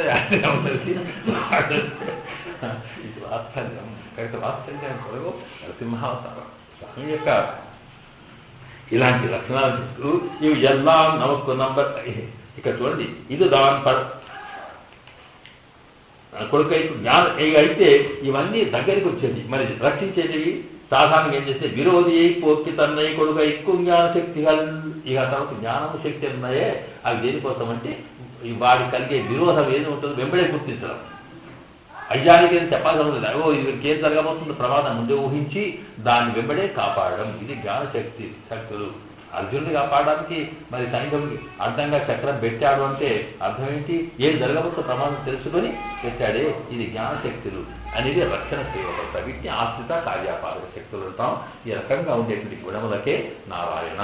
అందులో శ్రీమన్నారాయణ అనేటప్పటికీ సర్వ కళ్యాణకుడ పరిపూర్ణమైనటువంటి పరమాత్మ అమ్మవారి యొక్క పురుషకారంతో ఉన్నటువంటి స్వామి ఆయన్నే అట్లా ఆశ్రయించి ఆయన రక్షించేవాడు చెప్పడం కోసం శ్రీమన్నారాయణ అనే పదానికి అక్కడ దాకా అర్థం చెప్పారు. ఆ తర్వాత ఇక్కడ ఒక విశేషము చేస్తున్నారు. ఈ సౌలభ్యం అనేటప్పటికీ పరమాత్మలో అన్నిటికన్నా గొప్ప గుణం సౌలభ్యం అట. ఎందుకంటే మనం ఇక్కడ ఉంటే ఆయన అక్కడ ఉండే ఎక్కడ ఉండే ఎంతో పెద్దవాడు ఎత్తగలుగుతాడని మనం సులభంగా దొరకగలగాలి. సాధారణంగా ఏంటంటే ముక్తాత్మకి ఆత్మకి ఎప్పుడు మరి వైకుంఠనాథుడు ఎప్పుడు దొరుకుతాడు అని అన్నా అనుకోండి. అంటే అదేంటి ఇక్కడ మరి సప్తంగా భవనిస్పృహో గురువుగా స్త్రీ సంప్రపంచ పెద్ద శ్లోకం నువ్వేం చేయాలంటే నువ్వు సంసారం జీవులకు సత్పురుషులు సమాసం చేయాలి, ఎప్పుడు కూడా గురువుని ఆశ్రయించాలి, సమాసనం కావాలి, మంత్రం తీసుకోవాలి, ఆ తర్వాత గురించి నువ్వు ఎప్పుడు ఆశ్రయిస్తుండాలి, పూజలు చేయాలి, పురస్కారాలు చేయాలి. చేయంగా ఆఖరికి శరీరం అయిపోతుంది, పడిపోతుంది, దాని అవసరాలు పడాలి, పడ్డాక అది పడిపోయాక అప్పుడు మళ్ళీ వెళ్ళాక సత్సంగా ధవనిస్తూ గురువుగా స్త్రీ సంప్రపంచి ఆత్మవాన్ అప్పుడు ముక్తాత్మగా మారి ఆ దగ్గరికి వెళ్తే అక్కడ వెళ్ళాక అక్కడ ముక్తాత్మ ఆనందం ఇస్తాడంటే ఎవరు సంగతి. అందుకొరకు అవన్నీ అనుభవాలు ఇక్కడ ఉండగా శరీరంలో ఉండగా ఈ లోకంలో ఉండగా ఇక్కడే ఉండగా అనుభవింప చేయడానికి కోసమే అక్కడుండే పరమాత్మనే అయితే నారాయణ శ్రీమాన్ క్షీరాన్నం నికేతన ఉండేటువంటి పాలసముద్రంలో యోగముద్రలో ఉన్నటువంటి స్వామి వ్యూహస్వరూపంలో ఉన్న స్వామి ఇక్కడ దాకా కృష్ణుడై కూర్చాడు. వచ్చాదటి అక్కడ దాకా మీరేం వస్తారు కనుక నేనే వచ్చినాను. ఇక వీడికే ముక్తానందం వాడికి ముక్తానందం ఏం చేసినాడో నాకు తెలుసు. అలాంటి స్థితి అయితే ఉందో అది సౌలభ్యం అంటామే. ఈ సౌలభ్యం అనేది అనికట కృష్ణావతారం ప్రధానమైన అంశం. అందువల్ల సులభంగా అంటే ఏమిటి? భగవంతుడు ఎక్కడో ఉండేటువంటి స్వామి తాను ఈ లోకంలోకి అవతరించడానికి కారణం అతనికి ఉంటే సౌలభ్యమేనట. మనకంతా నేనే వస్తున్నాను మమ్మల్ని అన్నట్టుగా అనమాట. అలాంటి రావడం వల్ల ఇలా అవతారం అంటే సౌలభ్యం కూడా ప్రధానము. రాముడిగా వచ్చినా కృష్ణుడికి వచ్చినా నరసింహుడిగా వచ్చినా అతను సులభంగా లోకానికి అంటాడు. అందులో ఆ సౌలభ్యం యొక్క పరాకాష్ట అంటే ఎక్స్ట్రీమ్ పాయింట్ సౌలభ్యంలో మనకు అనిపించేది కృష్ణావతారంలో. అంతకన్నా గొప్ప సులభం కావాల్సినట ఆ కృష్ణావతారం అంటే ఆ గోపికలకు గొల్లలకు వాళ్ళకు ఉన్నవాళ్ళు తప్ప ద్వారకలు ఉన్నవాళ్ళకు అప్పుడున్న వాళ్ళు తప్ప తర్వాత వాళ్ళకి ఎందుకు వస్తాడు? వాళ్ళ కోసం అంటే అర్చామూర్తిలో కనిపిస్తాడు. అత్యాస్వరూపంలో వచ్చాడంటే ఇక్కడ అంటే ఏంటి? మనం పూజ చేసుకున్న విగ్రహాలు ఉన్నాయే, ఆ విగ్రహ స్వరూపంలో ఉండేటువంటి స్వామికి అర్చామూర్తి అని పేరు. అందువల్ల స్వామి కొంటే అవతారం ఇది కూడా పరమాత్మ స్వరూపమే. అది ఈ స్వరూపం ఎందుకంటే ఏంతోటి నువ్వు ఏ మెటీరియల్తో తయారు చేస్తే అదే రూపం. నువ్వు నల్లగా అయితే నల్లగా, తెల్లగా అయితే తెల్లగా, కలర్ వేస్తే కలరు. అలాగా నువ్వు ఏది రకంగా చేసినా అందులోనే పరమాత్మ తాను ఇవిడి ఉంటాడట. ఉంటే నీకేదంటే అది ఇస్తున్నాడు. ఇది సౌలభ్యం. కనుక సౌలభ్యానికి కృష్ణావతారం కన్నా కూడా దీన్ని అర్చావతారం అంటాం. ఇక్కడ ఆ సౌలభ్యం మనం ఏమిటి? అర్చావతారులు ఏముందో మనం చూడాలనుకుంటే అది చూపించి ఇక్కడ ఒక ఉదాహరణ శ్రీరంగంలో ఉండేటువంటి పెరుమాళ్ళు నంబెరమాళ్ యొక్క ఉండేటువంటి సౌలభ్యాన్ని చూపిస్తున్నాను అనమాట.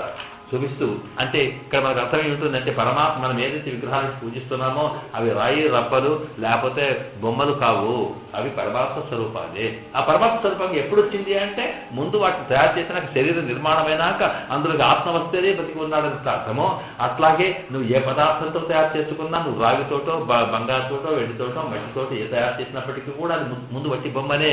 దాంట్లోకి ఎప్పుడైతే ప్రతిష్టారూపకంగా శాస్త్ర ప్రకారంగా ఆగమశాస్త్ర ప్రకారంగా నీవు ఆ శక్తిని తీసుకొస్తావు, ఆగమం అంటే తెచ్చేదే, ఎక్కడ ఉన్న దాన్ని తీసుకొచ్చి నువ్వు దాంట్లో ఎప్పుడైతే చేరుస్తావో, చేర్చిన తర్వాత దానికి పవర్ ఎప్పుడైతే వస్తుందో అది పరమాత్మ స్వరూపం అవుతుంది. ఆ వచ్చిన దాన్ని పోకుండా దాన్ని గట్టిగా పెట్టడమే ప్రతిష్టార్థం. ఇక నన్ను అక్కడ ఇప్పుడే దానికి మేము ఎన్నోసార్లు ఒక ఉదాహరణ ఎందుకు చెప్పుకుంటున్నామంటే, ఇప్పుడు విద్యుత్ ఉందనుకోండి, కరెంటు ఎక్కడుందో మనకు తెలియదు, అది ఘర్షణలో పుడుతుంది. నీళ్ళకి ఉదాహరణతో ఘర్షినప్పటికీ అది జల విద్యుత్తు ఇంకేదో విద్యుత్ పుడుతుంటే ఆ పుట్టిన దాన్ని అంటే లోపల ఉన్న దాన్ని మనం ఘర్షణ పుట్టిస్తే దాన్ని మనం ఒక చోట తీసుకొచ్చి అప్పుడు మళ్ళీ దాన్ని సప్లై చేస్తాం, వైర్ల ద్వారా తీసుకొచ్చి ట్రాన్స్మిటర్స్ పెడతాం, ఇంకెక్కడో పెడతాం, తర్వాత వాటిని తీసుకొచ్చి ఇంటింటికి సప్లై చేస్తాం, ఇళ్లలో కూడా ఒక మీటర్ పెడతాం, పెట్టి అక్కడ చేస్తే అప్పుడు వెలుగుతుంది. అప్పటిదాకా బల్బులు గిలుపులను పెట్టియే, ఆ బల్బులో కరెంట్ వస్తేనే అప్పుడు షాక్ కొడుతుందనే భయం. అలాంటిది ఇట్లాగే మనం చేసే బొమ్మలు ఏవైతే ఉన్నాయో రూపాలు అవి మన ఇష్టం ప్రకారం నీకు ఏ రూపం ఆకర్షణనో ఆ రూపాన్ని పెట్టుకుంటాం. దాంట్లో ఉండేటువంటి ఆ కరెంట్ శక్తి లాంటిదే, విద్యుత్ శక్తి లాంటిదే పరమాత్మ తత్వం. అందులోకి చేరిన తర్వాత మాత్రం కరెంటు ఉన్న చోట ముడితే ఎట్లా షాక్ ఇస్తుందో, లేదా అది వెలుగు ఎట్లా ఇస్తుందో, వెలుగు ఇస్తుంది, షాక్ ఇస్తుంది.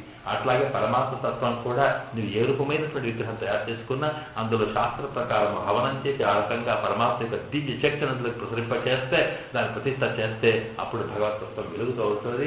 దానివల్ల మనకు అన్ని సౌకర్యాలు కలుగుతాయి. దాన్ని అవమానపరిచామనుకోండి షాక్ కూడా పడుతుంది. ఈ రెండు రకాలు ఉంటుంది.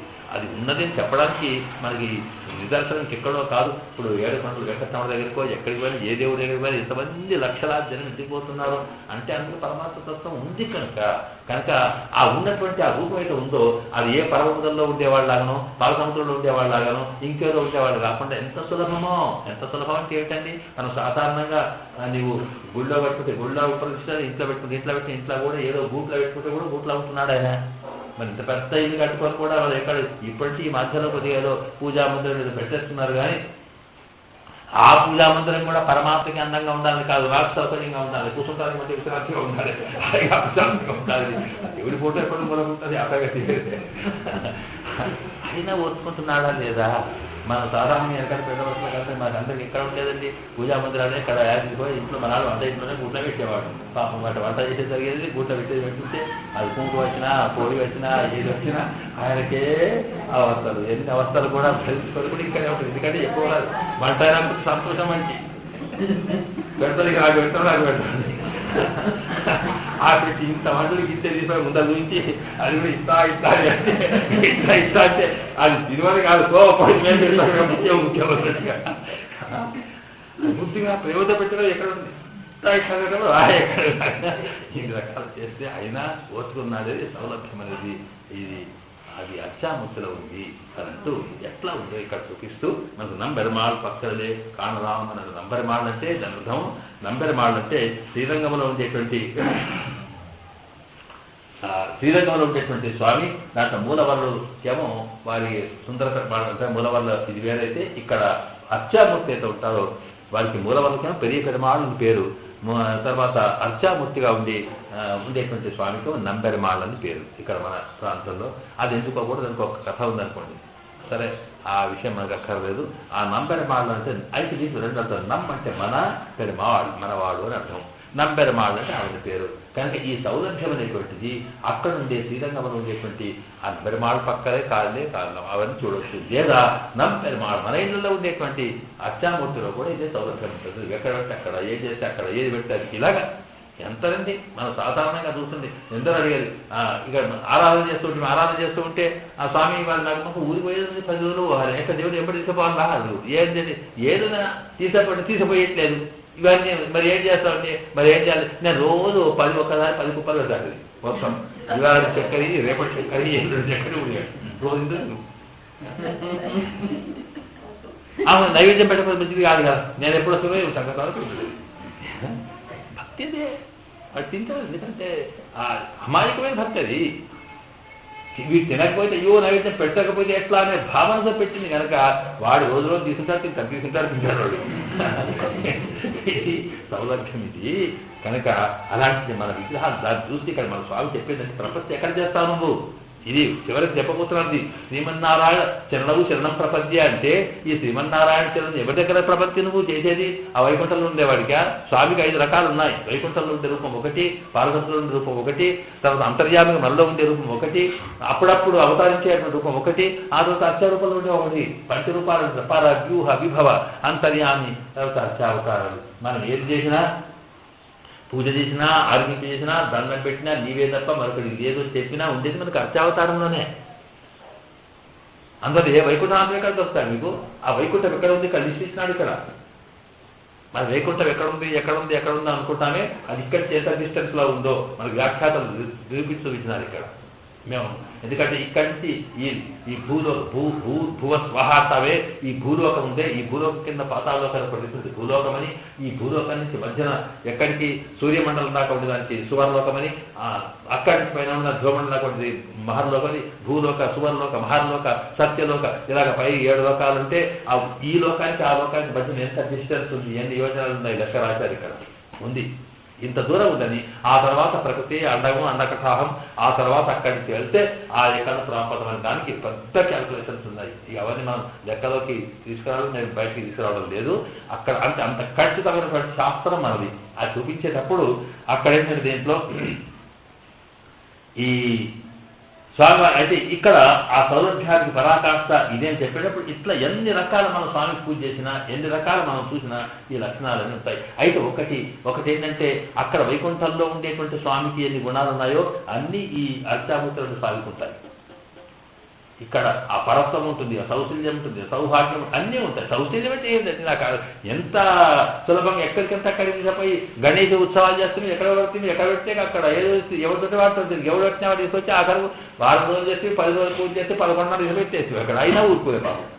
ఇక్కడ కూర్చున్నట్టు ఇక్కడ కూర్చుంటే నీళ్ళంటే నీళ్ళ ఏం చేస్తావా? మరి ఎప్పుడైనా ఆ హుసేన్ తాగాల బాధిస్తే అది ఏమవుతుంది అనేటువంటి భావన ఇంకా ఉందా? ఇదేం భక్తి ఎక్కడ ఉంది వాడికి?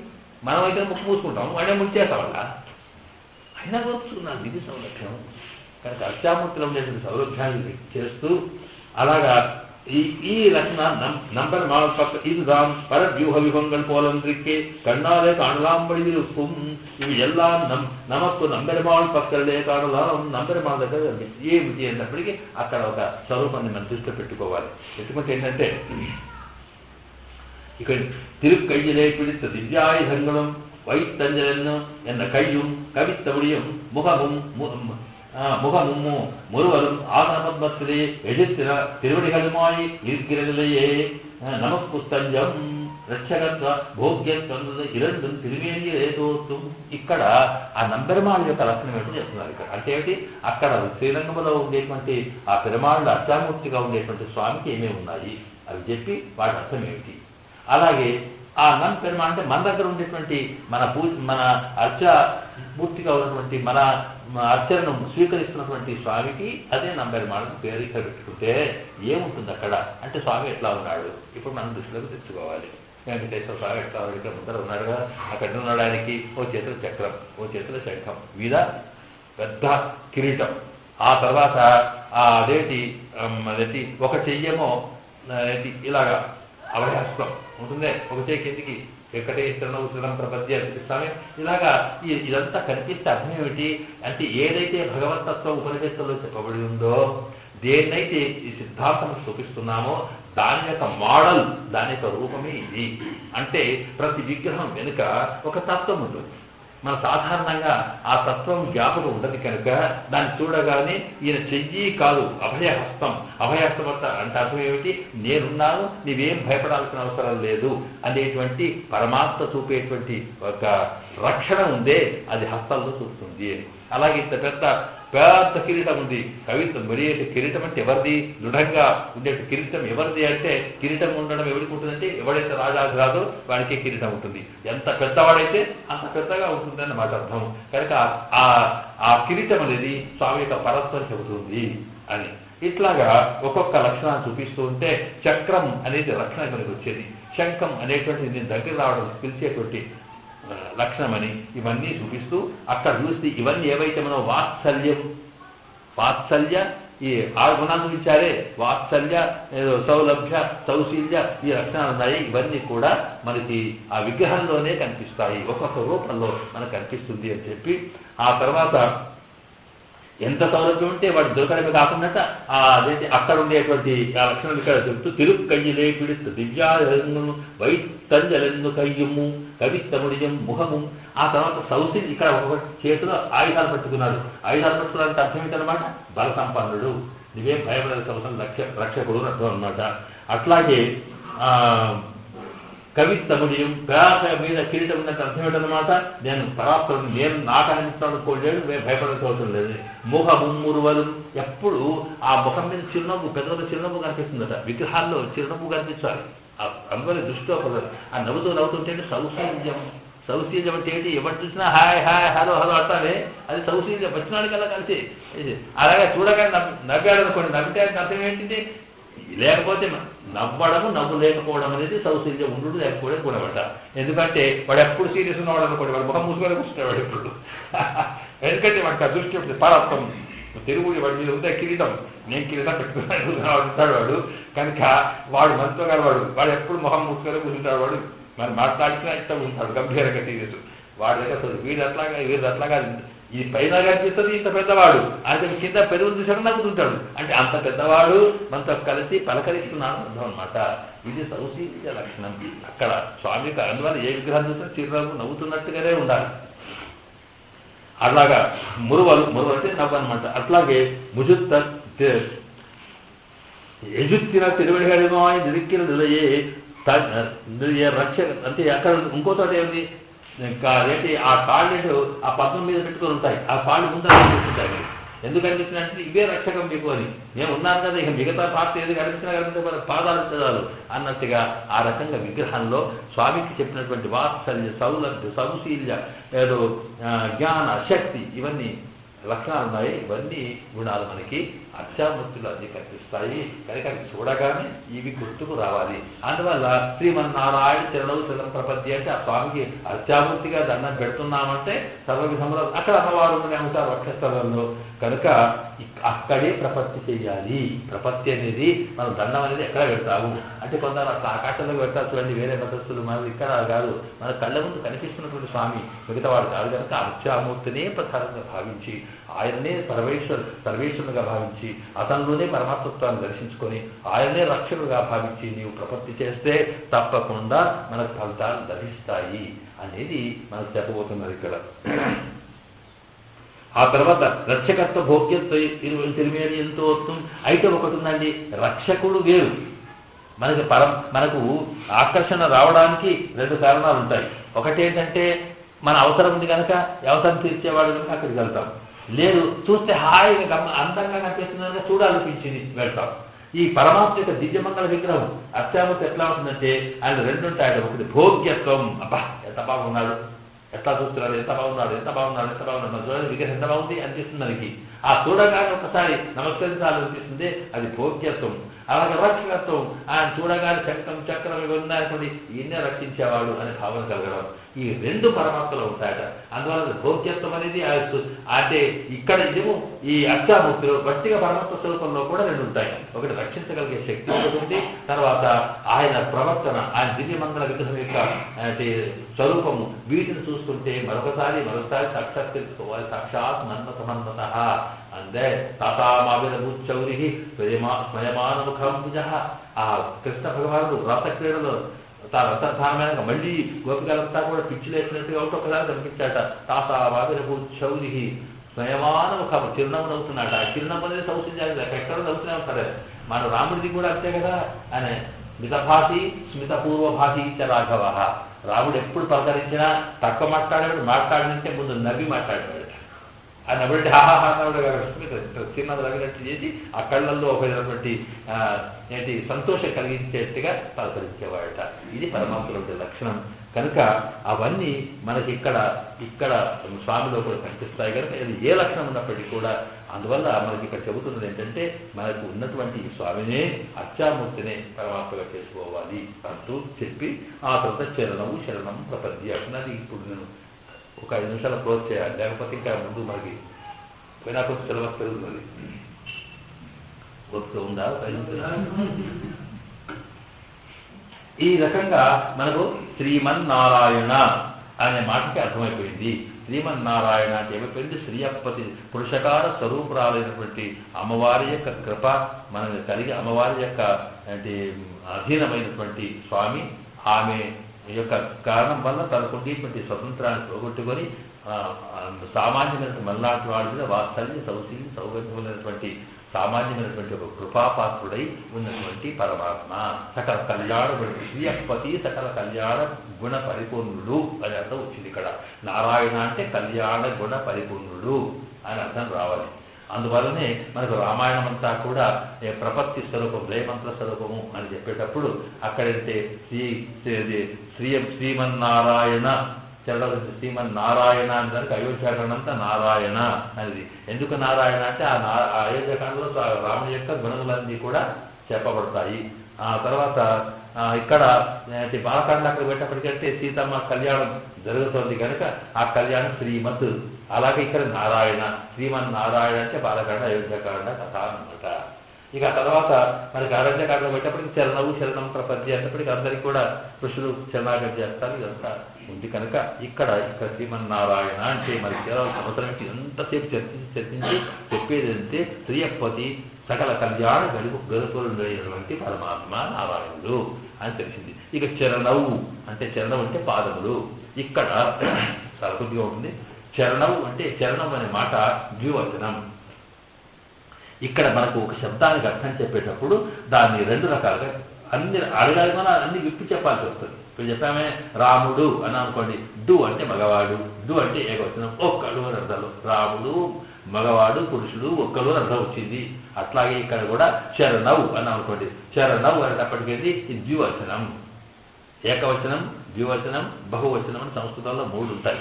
మిగతా వాటిల్లోనేమో మనకి 2 ఉంటాయి. ఏకవచనం బహువచనం ఉంటుంది. ఒకటి కనుక్కుంటే బహు. ఇక్కడ అక్కడ 1 ఆ తర్వాత 2 ఆ తర్వాత 2 కన్నా ఎక్కువ బహువచనం ఉంటుంది. ఇది ఎందుకు ఉంటుందంటే వాస్తవానికి భాష అనేటువంటిది మనకు ఉండేటువంటి ఈ లోకంలో ఉండే పదార్థముల యొక్క వస్తువుల యొక్క తత్వాన్ని చెప్పేది కనుక ఆ తత్వాన్ని చూసినప్పుడు ఈ సంస్కృతంలో చెప్పినటువంటి ఈ 3 వచనాలు చాలా ముఖ్యం. 2 కాదు ఇక్కడ. ఎందుకనకంటే మనకు తెలిసినప్పుడు సాధారణంగా 1 వస్తువు ఉంటుంది, తర్వాత 2 మాత్రమే వస్తువులు ఉంటాయి. ఒక మనిషికి ఎన్ని కళ్ళు ఉంటాయి? 2. చెవులు 2, కాళ్ళు 2, చేతులు 2. అయినప్పటికీ ఈ 2 ఏకవచనం బహువచనం. అలాగే మొత్తము ప్రపంచంలో చాలా చీకటి వెలుగు, జ్ఞానము అజ్ఞానము, మంచి చెడు ఇలా చూస్తే ద్వంద్వం 2 తప్ప 3 ఎక్కడుంది? లేదు. కానీ అంటే మనం చెప్పేటప్పుడు కళ్ళు అనేది చెప్తామంటే వీడి 2 కళ్ళు వాడి 2 కళ్ళు వాడి 2 కలిసి 4 కలిస్తే అప్పుడు ఆ బహువచనకు అర్థం చేసుకోవాల్సిందే. కానీ వాస్తవాన్ని చూస్తే 2 అంటే 2. కనుక ఇక్కడ 2గా ఉండేటువంటి కొన్ని పదార్థాలు ఉన్నాయి. అవి 1 కాదు, అవి అదేంటి 2 కంటే ఎక్కువ కాదు. కనుక వాటిని చెప్పడం చాలా అవసరం అనుకున్నప్పుడు ఇక్కడ ద్వివచనం ఉపయోగిస్తాం. దీంట్లో ఇక్కడ చరణవు అన్నాడు. చరణవు చరణవు చరణవు అంటే 2 చరణములు అని అర్థమైపోయింది. చరణం అంటే 1 పాదం, చరణం అంటే 2 పాదములు. ఈ చరణవు ఎందుకు చెప్తున్నాడు? చరణవు శరణం ప్రపద్య అంటే స్వామి పాదములకు దండం పెట్టే కాదా, 1 కాలుతో పెట్టుకుంటే 1 కాలు పెడితే కాదా అంటే కాదట. ఎందుకంటే ఆ 2 కలిస్తేనే 1 అవుతాయి. అప్పుడు ఆ 2 ఎట్లా ఉంటాయంటే 2 కమలాలకు దిగబెట్టినట్టుగా అవుతాయని ఈ ద్వివచనం అంటే మరొక మాట చేస్తున్నారు ఇక్కడ. ద్వివచనం 2 అంటే సాధారణంగా 1 అన్నప్పుడు ఎక్కువ కలిసిన కూడా 1గా చెప్పొద్దు. ఏకవచనం ఎట్లా అంటే మనం ఇదివరకు చెప్పిన జాతీయ ఏకవచనం అని. జాతీయ ఏకవచనం అంటే ఏమిటి? వడ్లు కుప్ప ఉందనుకోండి, రాశి, వడ్లన్నీ గింజలు ఎన్నో ఉంటాయి, అంతకలిపి 1 రాశి. కనుక ఎక్కువ ఉంది 1 చెప్పవచ్చు, ఎక్కువ ఉన్న వాటికి కూడా 1 అని చెప్పవచ్చు. లేదా ఎక్కువ అన్నప్పటికీ ఎక్కువ అంటే ఇలాంటి ఇంకెన్నో ఉంటాయి బహువచనాలు. కానీ ఇక 2 అన్నప్పుడు ఏమవుతుందంటే దీని తిరిగి అదుగుతుంది, దాని తిరిగి ఎదుగుతాయి, కానీ ఇంక ఈ 2 తప్ప ఇంకోటి లేదని అర్థం. అంటే ఒకదానికొకటి పోలిక చెప్పేటప్పుడు ఉన్నవి 2. ఈ 2 అయినప్పుడు ఇది దాని తిరిగా అది దీని తిరిగా లేదు తప్ప ఈ 2కి మించి మరొకటి ఇలాంటిది ఇంకొక వస్తువు లేదు అక్కడ బయట అని చెప్పగలిగేటప్పుడు ఇక్కడ చరణవు అని చెప్పడం అర్థం ఏంటంటే స్వామి యొక్క చరణములే ఒకదానికొకటి ఏంటి పరస్పర ప్రాప్తవు పరస్పర అతులాస్తరవుతే శ్రీ వెంకటేశ చరణవు శరణం ప్రపద్యే అనేటప్పుడు సుప్రభాతం ఉంటుంది. చరణవు శరణం ప్రపద్య అంటే వెంకటేశ్వర స్వామి యొక్క పాదములనే పొగడం కదా సుప్రభాతంలో ఇక్కడ శరణాగతి అంటే అర్థమైంది. వెంకటేశ చరణవు శరణం ప్రపత్తి, చరణవు శరణం ఆ చరణములు ఎలాంటివి అంటప్పటికీ అతులాంత అవుతాయి. అంటే ఒకదానికొకటి అవిటికి అవే ఈక్వల్ ఉన్నాయి, కానీ వాటితో పోల్చగలిగేది మరొకటి లేదు అని చెప్పగలిగే స్థితి ఎలాంటిది. ఇక్కడ చరణవు అన్నప్పుడు ఏంటంటే పరమాత్మ యొక్క దివ్య కమలములు లాంటి పాదములు ఉన్నాయే, ఆ పాదములు అవే ఒకదానికి ఒప్పుకోవాలి, కానీ వీడి పాదాలు ఇంకోటి తిరగవని చెప్పడానికి వీలు లేదు అనేది అర్థం చెబుతూ ఇక్కడ చరణవు అంటే తిరువడిగై ఇత్తాల్ చేర్తియలిగయం ఉపాయ పూర్తియం చొందిగిరదు. ఇక్కడ ఏంటంటే ఈ రెండో కదిక ఉండడంలో చాలా వైభవంగా ఉంది ఒక అర్థం. రెండు కమలాలు అన్నిటికన్నా ఉపాయ పూర్తి. ఉపాయం అంటే ఏమిటి? స్వామి యొక్క పాదములు పట్టి, ప్రపత్తి అంటే పాదములు పట్టుకోవడం కదా. ఆ స్వామి పాదములు పట్టుకోవడం అనే దానికి ఆ స్వామి పాదాలు తప్ప ఇంకోటి లేదు. ఉపాయ పూర్తి అంటే ఇవి తప్ప, ఇది మాత్రం ఈ పాదములు తప్ప, అయితే ఈ పాదం అయితే ఆ పాదము రెండు కలిపి ఒక పాదాలు స్వామి పాదాలు పెట్టుకోవాలి తప్ప, స్వామి నిన్ను రక్షించాలంటే స్వామి పాదములు తప్ప మిగతాది లేదు అని చెప్పడం కోసం ఉపాయ పూర్తి. ఇక్కడ దీనికి కావాలంటే ఇంకేదో అవసరం లేదు అని చెప్పడం కోసం చరణవు అని రెండు పదాలు చెప్పి పిరాట్యం అవనం మిడులం ఇక్కడ తిరువడిగలిమిడాదు తిన్కదరాచరకు శేషభక్తులు శేషభూతం చేర్కుం ప్రజే మురజే వాయుకుమా పూలే.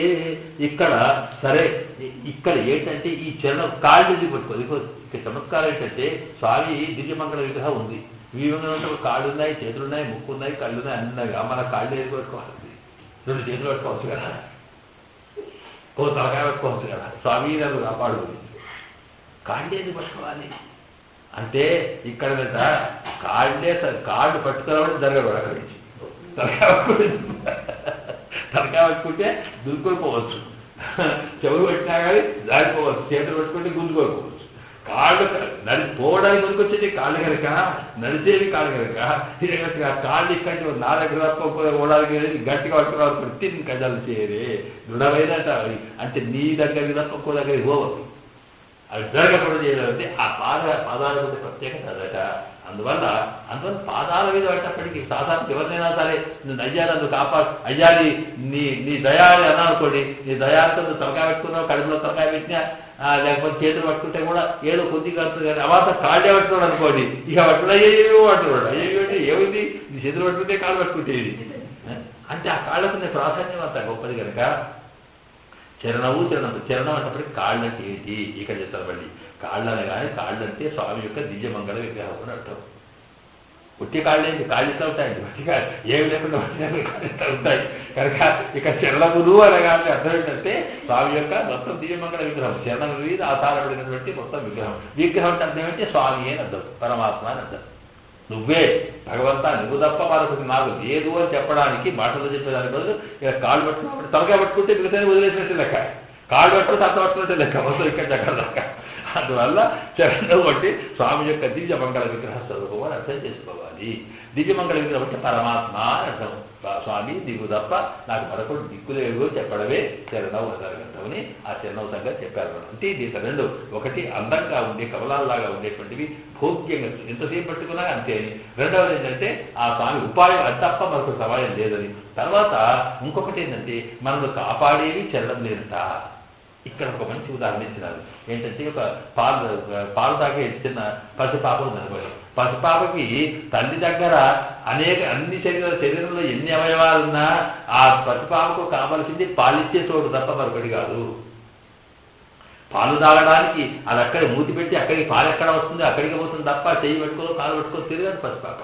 ఎందుకంటే దానికి జీవనాధారము కలిగినటువంటి చోటది, అదే తనకు కావాల్సింది కనుక అక్కడ అది ఎట్లాగో మనకి స్వామి రక్షణకు పనికి వచ్చేటువంటివి స్వామి దివ్యమంగళ విగ్రహం చరణములే కనుక ఆ చరణములే మనకు కావాల్సింది అని చెబుతూ ఇవాళ చెప్పినంత మాతో స్తనావివశిశోరవతాయమానవు శ్రీ వెంకటేశ చరణవు శరణం ప్రపంచే. మాతుస్తనావివ శిశోహ అమృతాయమానవు. సామాన్యమైనటువంటి పసిపాపకు పాలు తాగే పాపకి తల్లి యొక్క పాలిచ్చేటువంటి చోటు ఎంతటి భోగ్యమైనటువంటి వస్తువో అట్లాగే స్వామి నీ యొక్క చరణములు నాకు అలాంటివి భక్తుడికి అని చెప్తే శ్రీ వెంకటేశ చరణవు శరణం ప్రపంచే అని అక్కడ అంటారు కనుక ఈ చరణములకు ప్రాధాన్యత చరణం అంటే స్వామి యొక్క దివ్యమంగళ విగ్రహం అని. ఆ విగ్రహం అంటే ఆ స్వామి, ఆ విగ్రహంలో ఏముంటారు కిరీటం ఇవన్నీ కూడా సర్వవిధముల రాక్ష వాత్సల్య సౌహృదం కలిగినటువంటి స్వామి అని అర్థం అక్కడ వచ్చేస్తుంది అని చెప్పి శరణం ప్రపద్య అన్నారు. శరణం అంటే రక్షణ, శరణం అంటే కాపాడు. శరణం అనే మాటకి సంస్కృతంలో చాలా అర్థాలు ఉన్నాయి. ఒకటి రక్షణ అని అర్థం ఉంటుంది, శరణం అంటే ఇల్లు అని అర్థం అవుతుంది. తర్వాత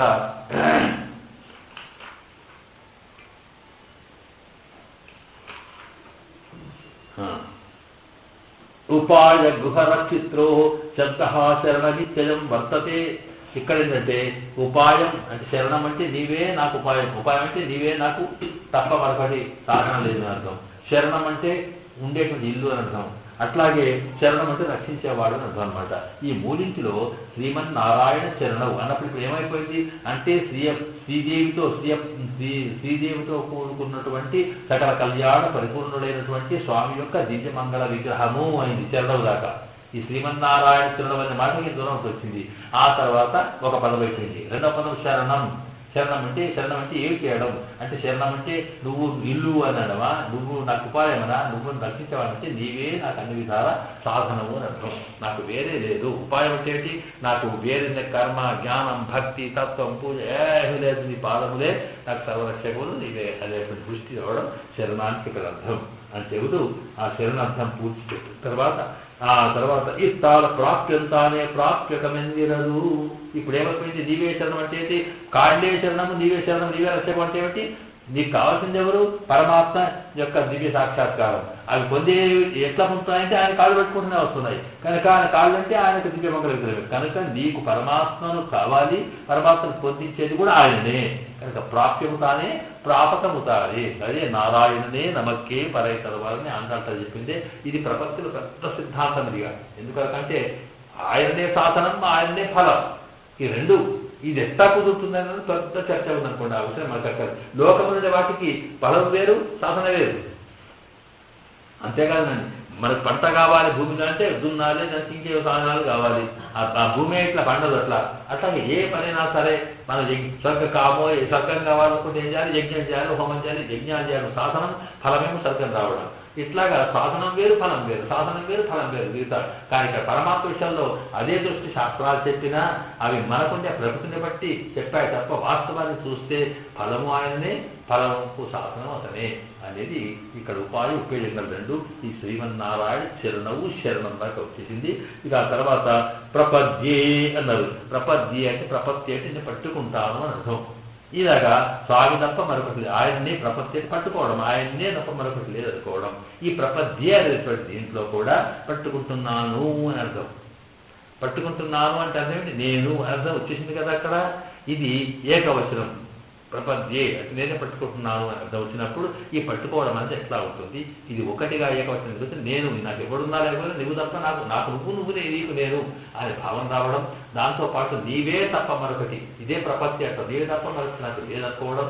దాంతోపాటు ఈ ప్రపద్యే దాంట్లో ఇట్లా పట్టుకోవడం అంటే ఎట్లాగా, ఇట్లా కాళ్ళు చేతులతో పెట్టుకొని స్వామి అని కాళ్ళు పెట్టుకోవడమా, లేకపోతే మనసులో స్వామి నీకు తప్ప నాకు వేరే లేదనుకోవడమా, లేకపోతే మాటలో నోటికి స్వామి నమః నమః ప్రపద్యే నోటికి అనడమా. అంటే ఈ పట్టుకోవడం అనేది మూడు రకాల. ఒకటి మానసికం, రెండవది వాచికం, మూడవది కాయికం. అంతేగా మానసికంగా చూసినప్పుడు మనకి ఇక్కడ ఎవరు లేకపోయినా కూడా ఇక్కడ కూర్చొని స్వామి నీవే దిక్కు అన్నా అనుకోండి, అంటే మనకి భావన వచ్చేసింది ఇక్కడ ఎవరు లేడు, ఇక్కడ మనం ఎవరు పట్టుకోవాలి. ఇది జ్ఞానం. ఈ జ్ఞానం అనేది ప్రధానం. ఇక్కడ భావన ప్రధానం. నువ్వు ప్రత్యేకంగా ఎందుకంటే ఆ భావన లేకుండా పోయి కాళ్ళు పెట్టుకుంటే వాడు పట్టుకున్నాడు, అయ్యా ఎందుకు ఇక్కడ ఏం పర్వాలేదు అట్లా ఇస్తాను అడిగేది వాడు ఏం చేస్తాడు, పట్టుకొని ఏం చేసినట్టే కాళ్ళ మీద పడి దండ పెట్టినప్పటికీ ఆ కాళ్ళకు మంచి ఉందిరాలు వాడికి ముందుకోరు ఏది ఆ మీద వాటి దేనికైతే వీళ్ళకు ఉందిరాలు ముందుకుందామని అట్లాగా కాకుండా లేదా కాళ్ళు పట్టుకుని జరగకుండా చేసి వీడిని గడలకుండా చేసి ఇంకోటి ఆయన ముందు ఎత్తుకపోతే అట్లా కాదు. ఇక్కడ ప్రపత్తి అంటే భావన మొదలు కనుక ప్రపత్తి నేను ప్రపత్తి నీవే తప్ప జ్ఞానం. ఇక అది ఆ భావన కలిగిందో, ఆ భావన కలిగినప్పుడు లోపల ఎట్లా అవుతుంది మాట మన మనసులో కూడా అయిందంటేనే అది ఆగకుండా ఎవరికైనా చెప్పాలనిపిస్తుంది. ఏమి లేకుండా అది ఏ మంచి వచ్చాడు ఆగదు. కొందరు ఆపుకుంటా పోతే ఆటోమేటిక్ ఆగనాగా జవాబు పోతూనే ఉంటుంది. అలాగా ప్రపద్యే స్వామీజీ తప్పదని చెప్పి నోటికి వెళ్ళడం ఇదే ప్రపద్యే. అది ఆ తర్వాత అక్కడ కనిపించాడనుకోండి పట్టుకోండి. ఇక్కడ పట్టుకోవడం అంటే ఇక్కడ వైకుంఠవాదులు పెట్టుకోలేము, పాదసముద్రం పెట్టుకోలేము, రాముడు పెట్టుకుంటే అంటే 2వ వైరు వాడు ఇప్పుడు ఎక్కడ ఉన్నారు వాళ్ళు, ఇక లోపల ఉన్నాడు అసలే జరుగుతున్నారు ఎక్కడ ఉన్నాడు కనుక మనకున్నది విగ్రహం. అందువల్లనే ప్రపద్యే పట్టుకోవడం, దాన్ని పట్టుకోవాలట. అందుకొని అప్పుడు ఆ విగ్రహాలు ఏమవుతుంది మానసిక వాచిక కాయం అంతగా కొట్టి అప్పుడేం చేస్తుంది శ్రీమన్నారాయణ శరణవు శరణం ప్రపద్యే అని తప్పటికీ ఇక్కడ ఏమిటి శ్రీయపతి కాబట్టి శ్రీదే లక్ష్మీ విశిష్టుడై ఉండే పురుషకార స్వరూపిణి అమ్మవారితో కూడుకుని సకల కళ్యాణ పరిపూర్ణుడై వేంచేసి ఉన్నటువంటి శ్రీమన్నారాయణ యొక్క దివ్య మంగళ విగ్రహమే నాకు సర్వరక్షకము అనేటువంటి భావన కలిగి ఆయన్నే నాకు రక్షకుడు భావన కలగడమే ఇక్కడ శ్రీమన్నారాయణ శరణవు శరణం ప్రపద్యే అనేది అర్థమని. ఇక తర్వాత ఉత్తరవాక్యం, ఇది మొదటి వాక్యం, ఇది 2వ వాక్యం తర్వాత అంటే ఇక్కడ ఇది ఉపాయ స్వరూపం చెప్పారన్నమాట. ఉపాయం అంటే ఏంటి, నీవు భగవంతుడికి సేవ చేయాలనుకుంటే ఆయనకి అనుగ్రహం పొందాలంటే ఆయన్నే పట్టుకో. అంతేకాదు చందనం పూయాలనుకున్నప్పుడు ఎవరు పూస్తావు, వాడి దగ్గరికి పోయితే కదా పూస్తావు, వాడు పూయించుకోవాలి అప్పుడే వాడు, లేకపోతే బతుకోమని అనుకోని వల్ల కాదు. అందువల్ల ఆయనే ఉపాయమని భావించమని చెప్పి వాక్యం సమాప్తం. ఓం తత్సు ఆళ్వారం పరమానాశనం సమస్త పరివారాయ శ్రీమతి నారాయణ ప్రత్యక్షజాప్య పరిపాలనాయ మధ్యమగి మహిషాసనారాయణ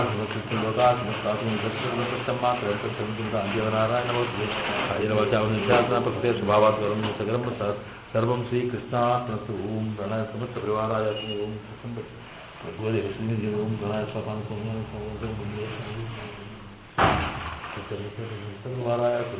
శ్రీమతి నారాయణాయ నమః.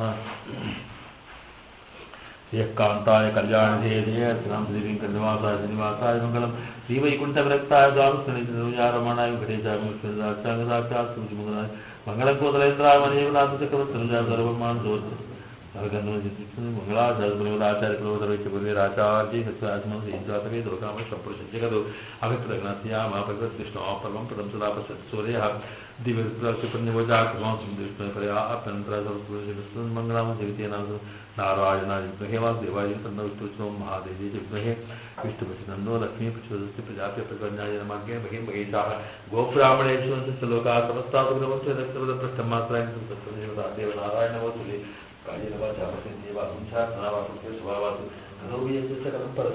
నారాయణాయ కృష్ణార్పణమస్తు.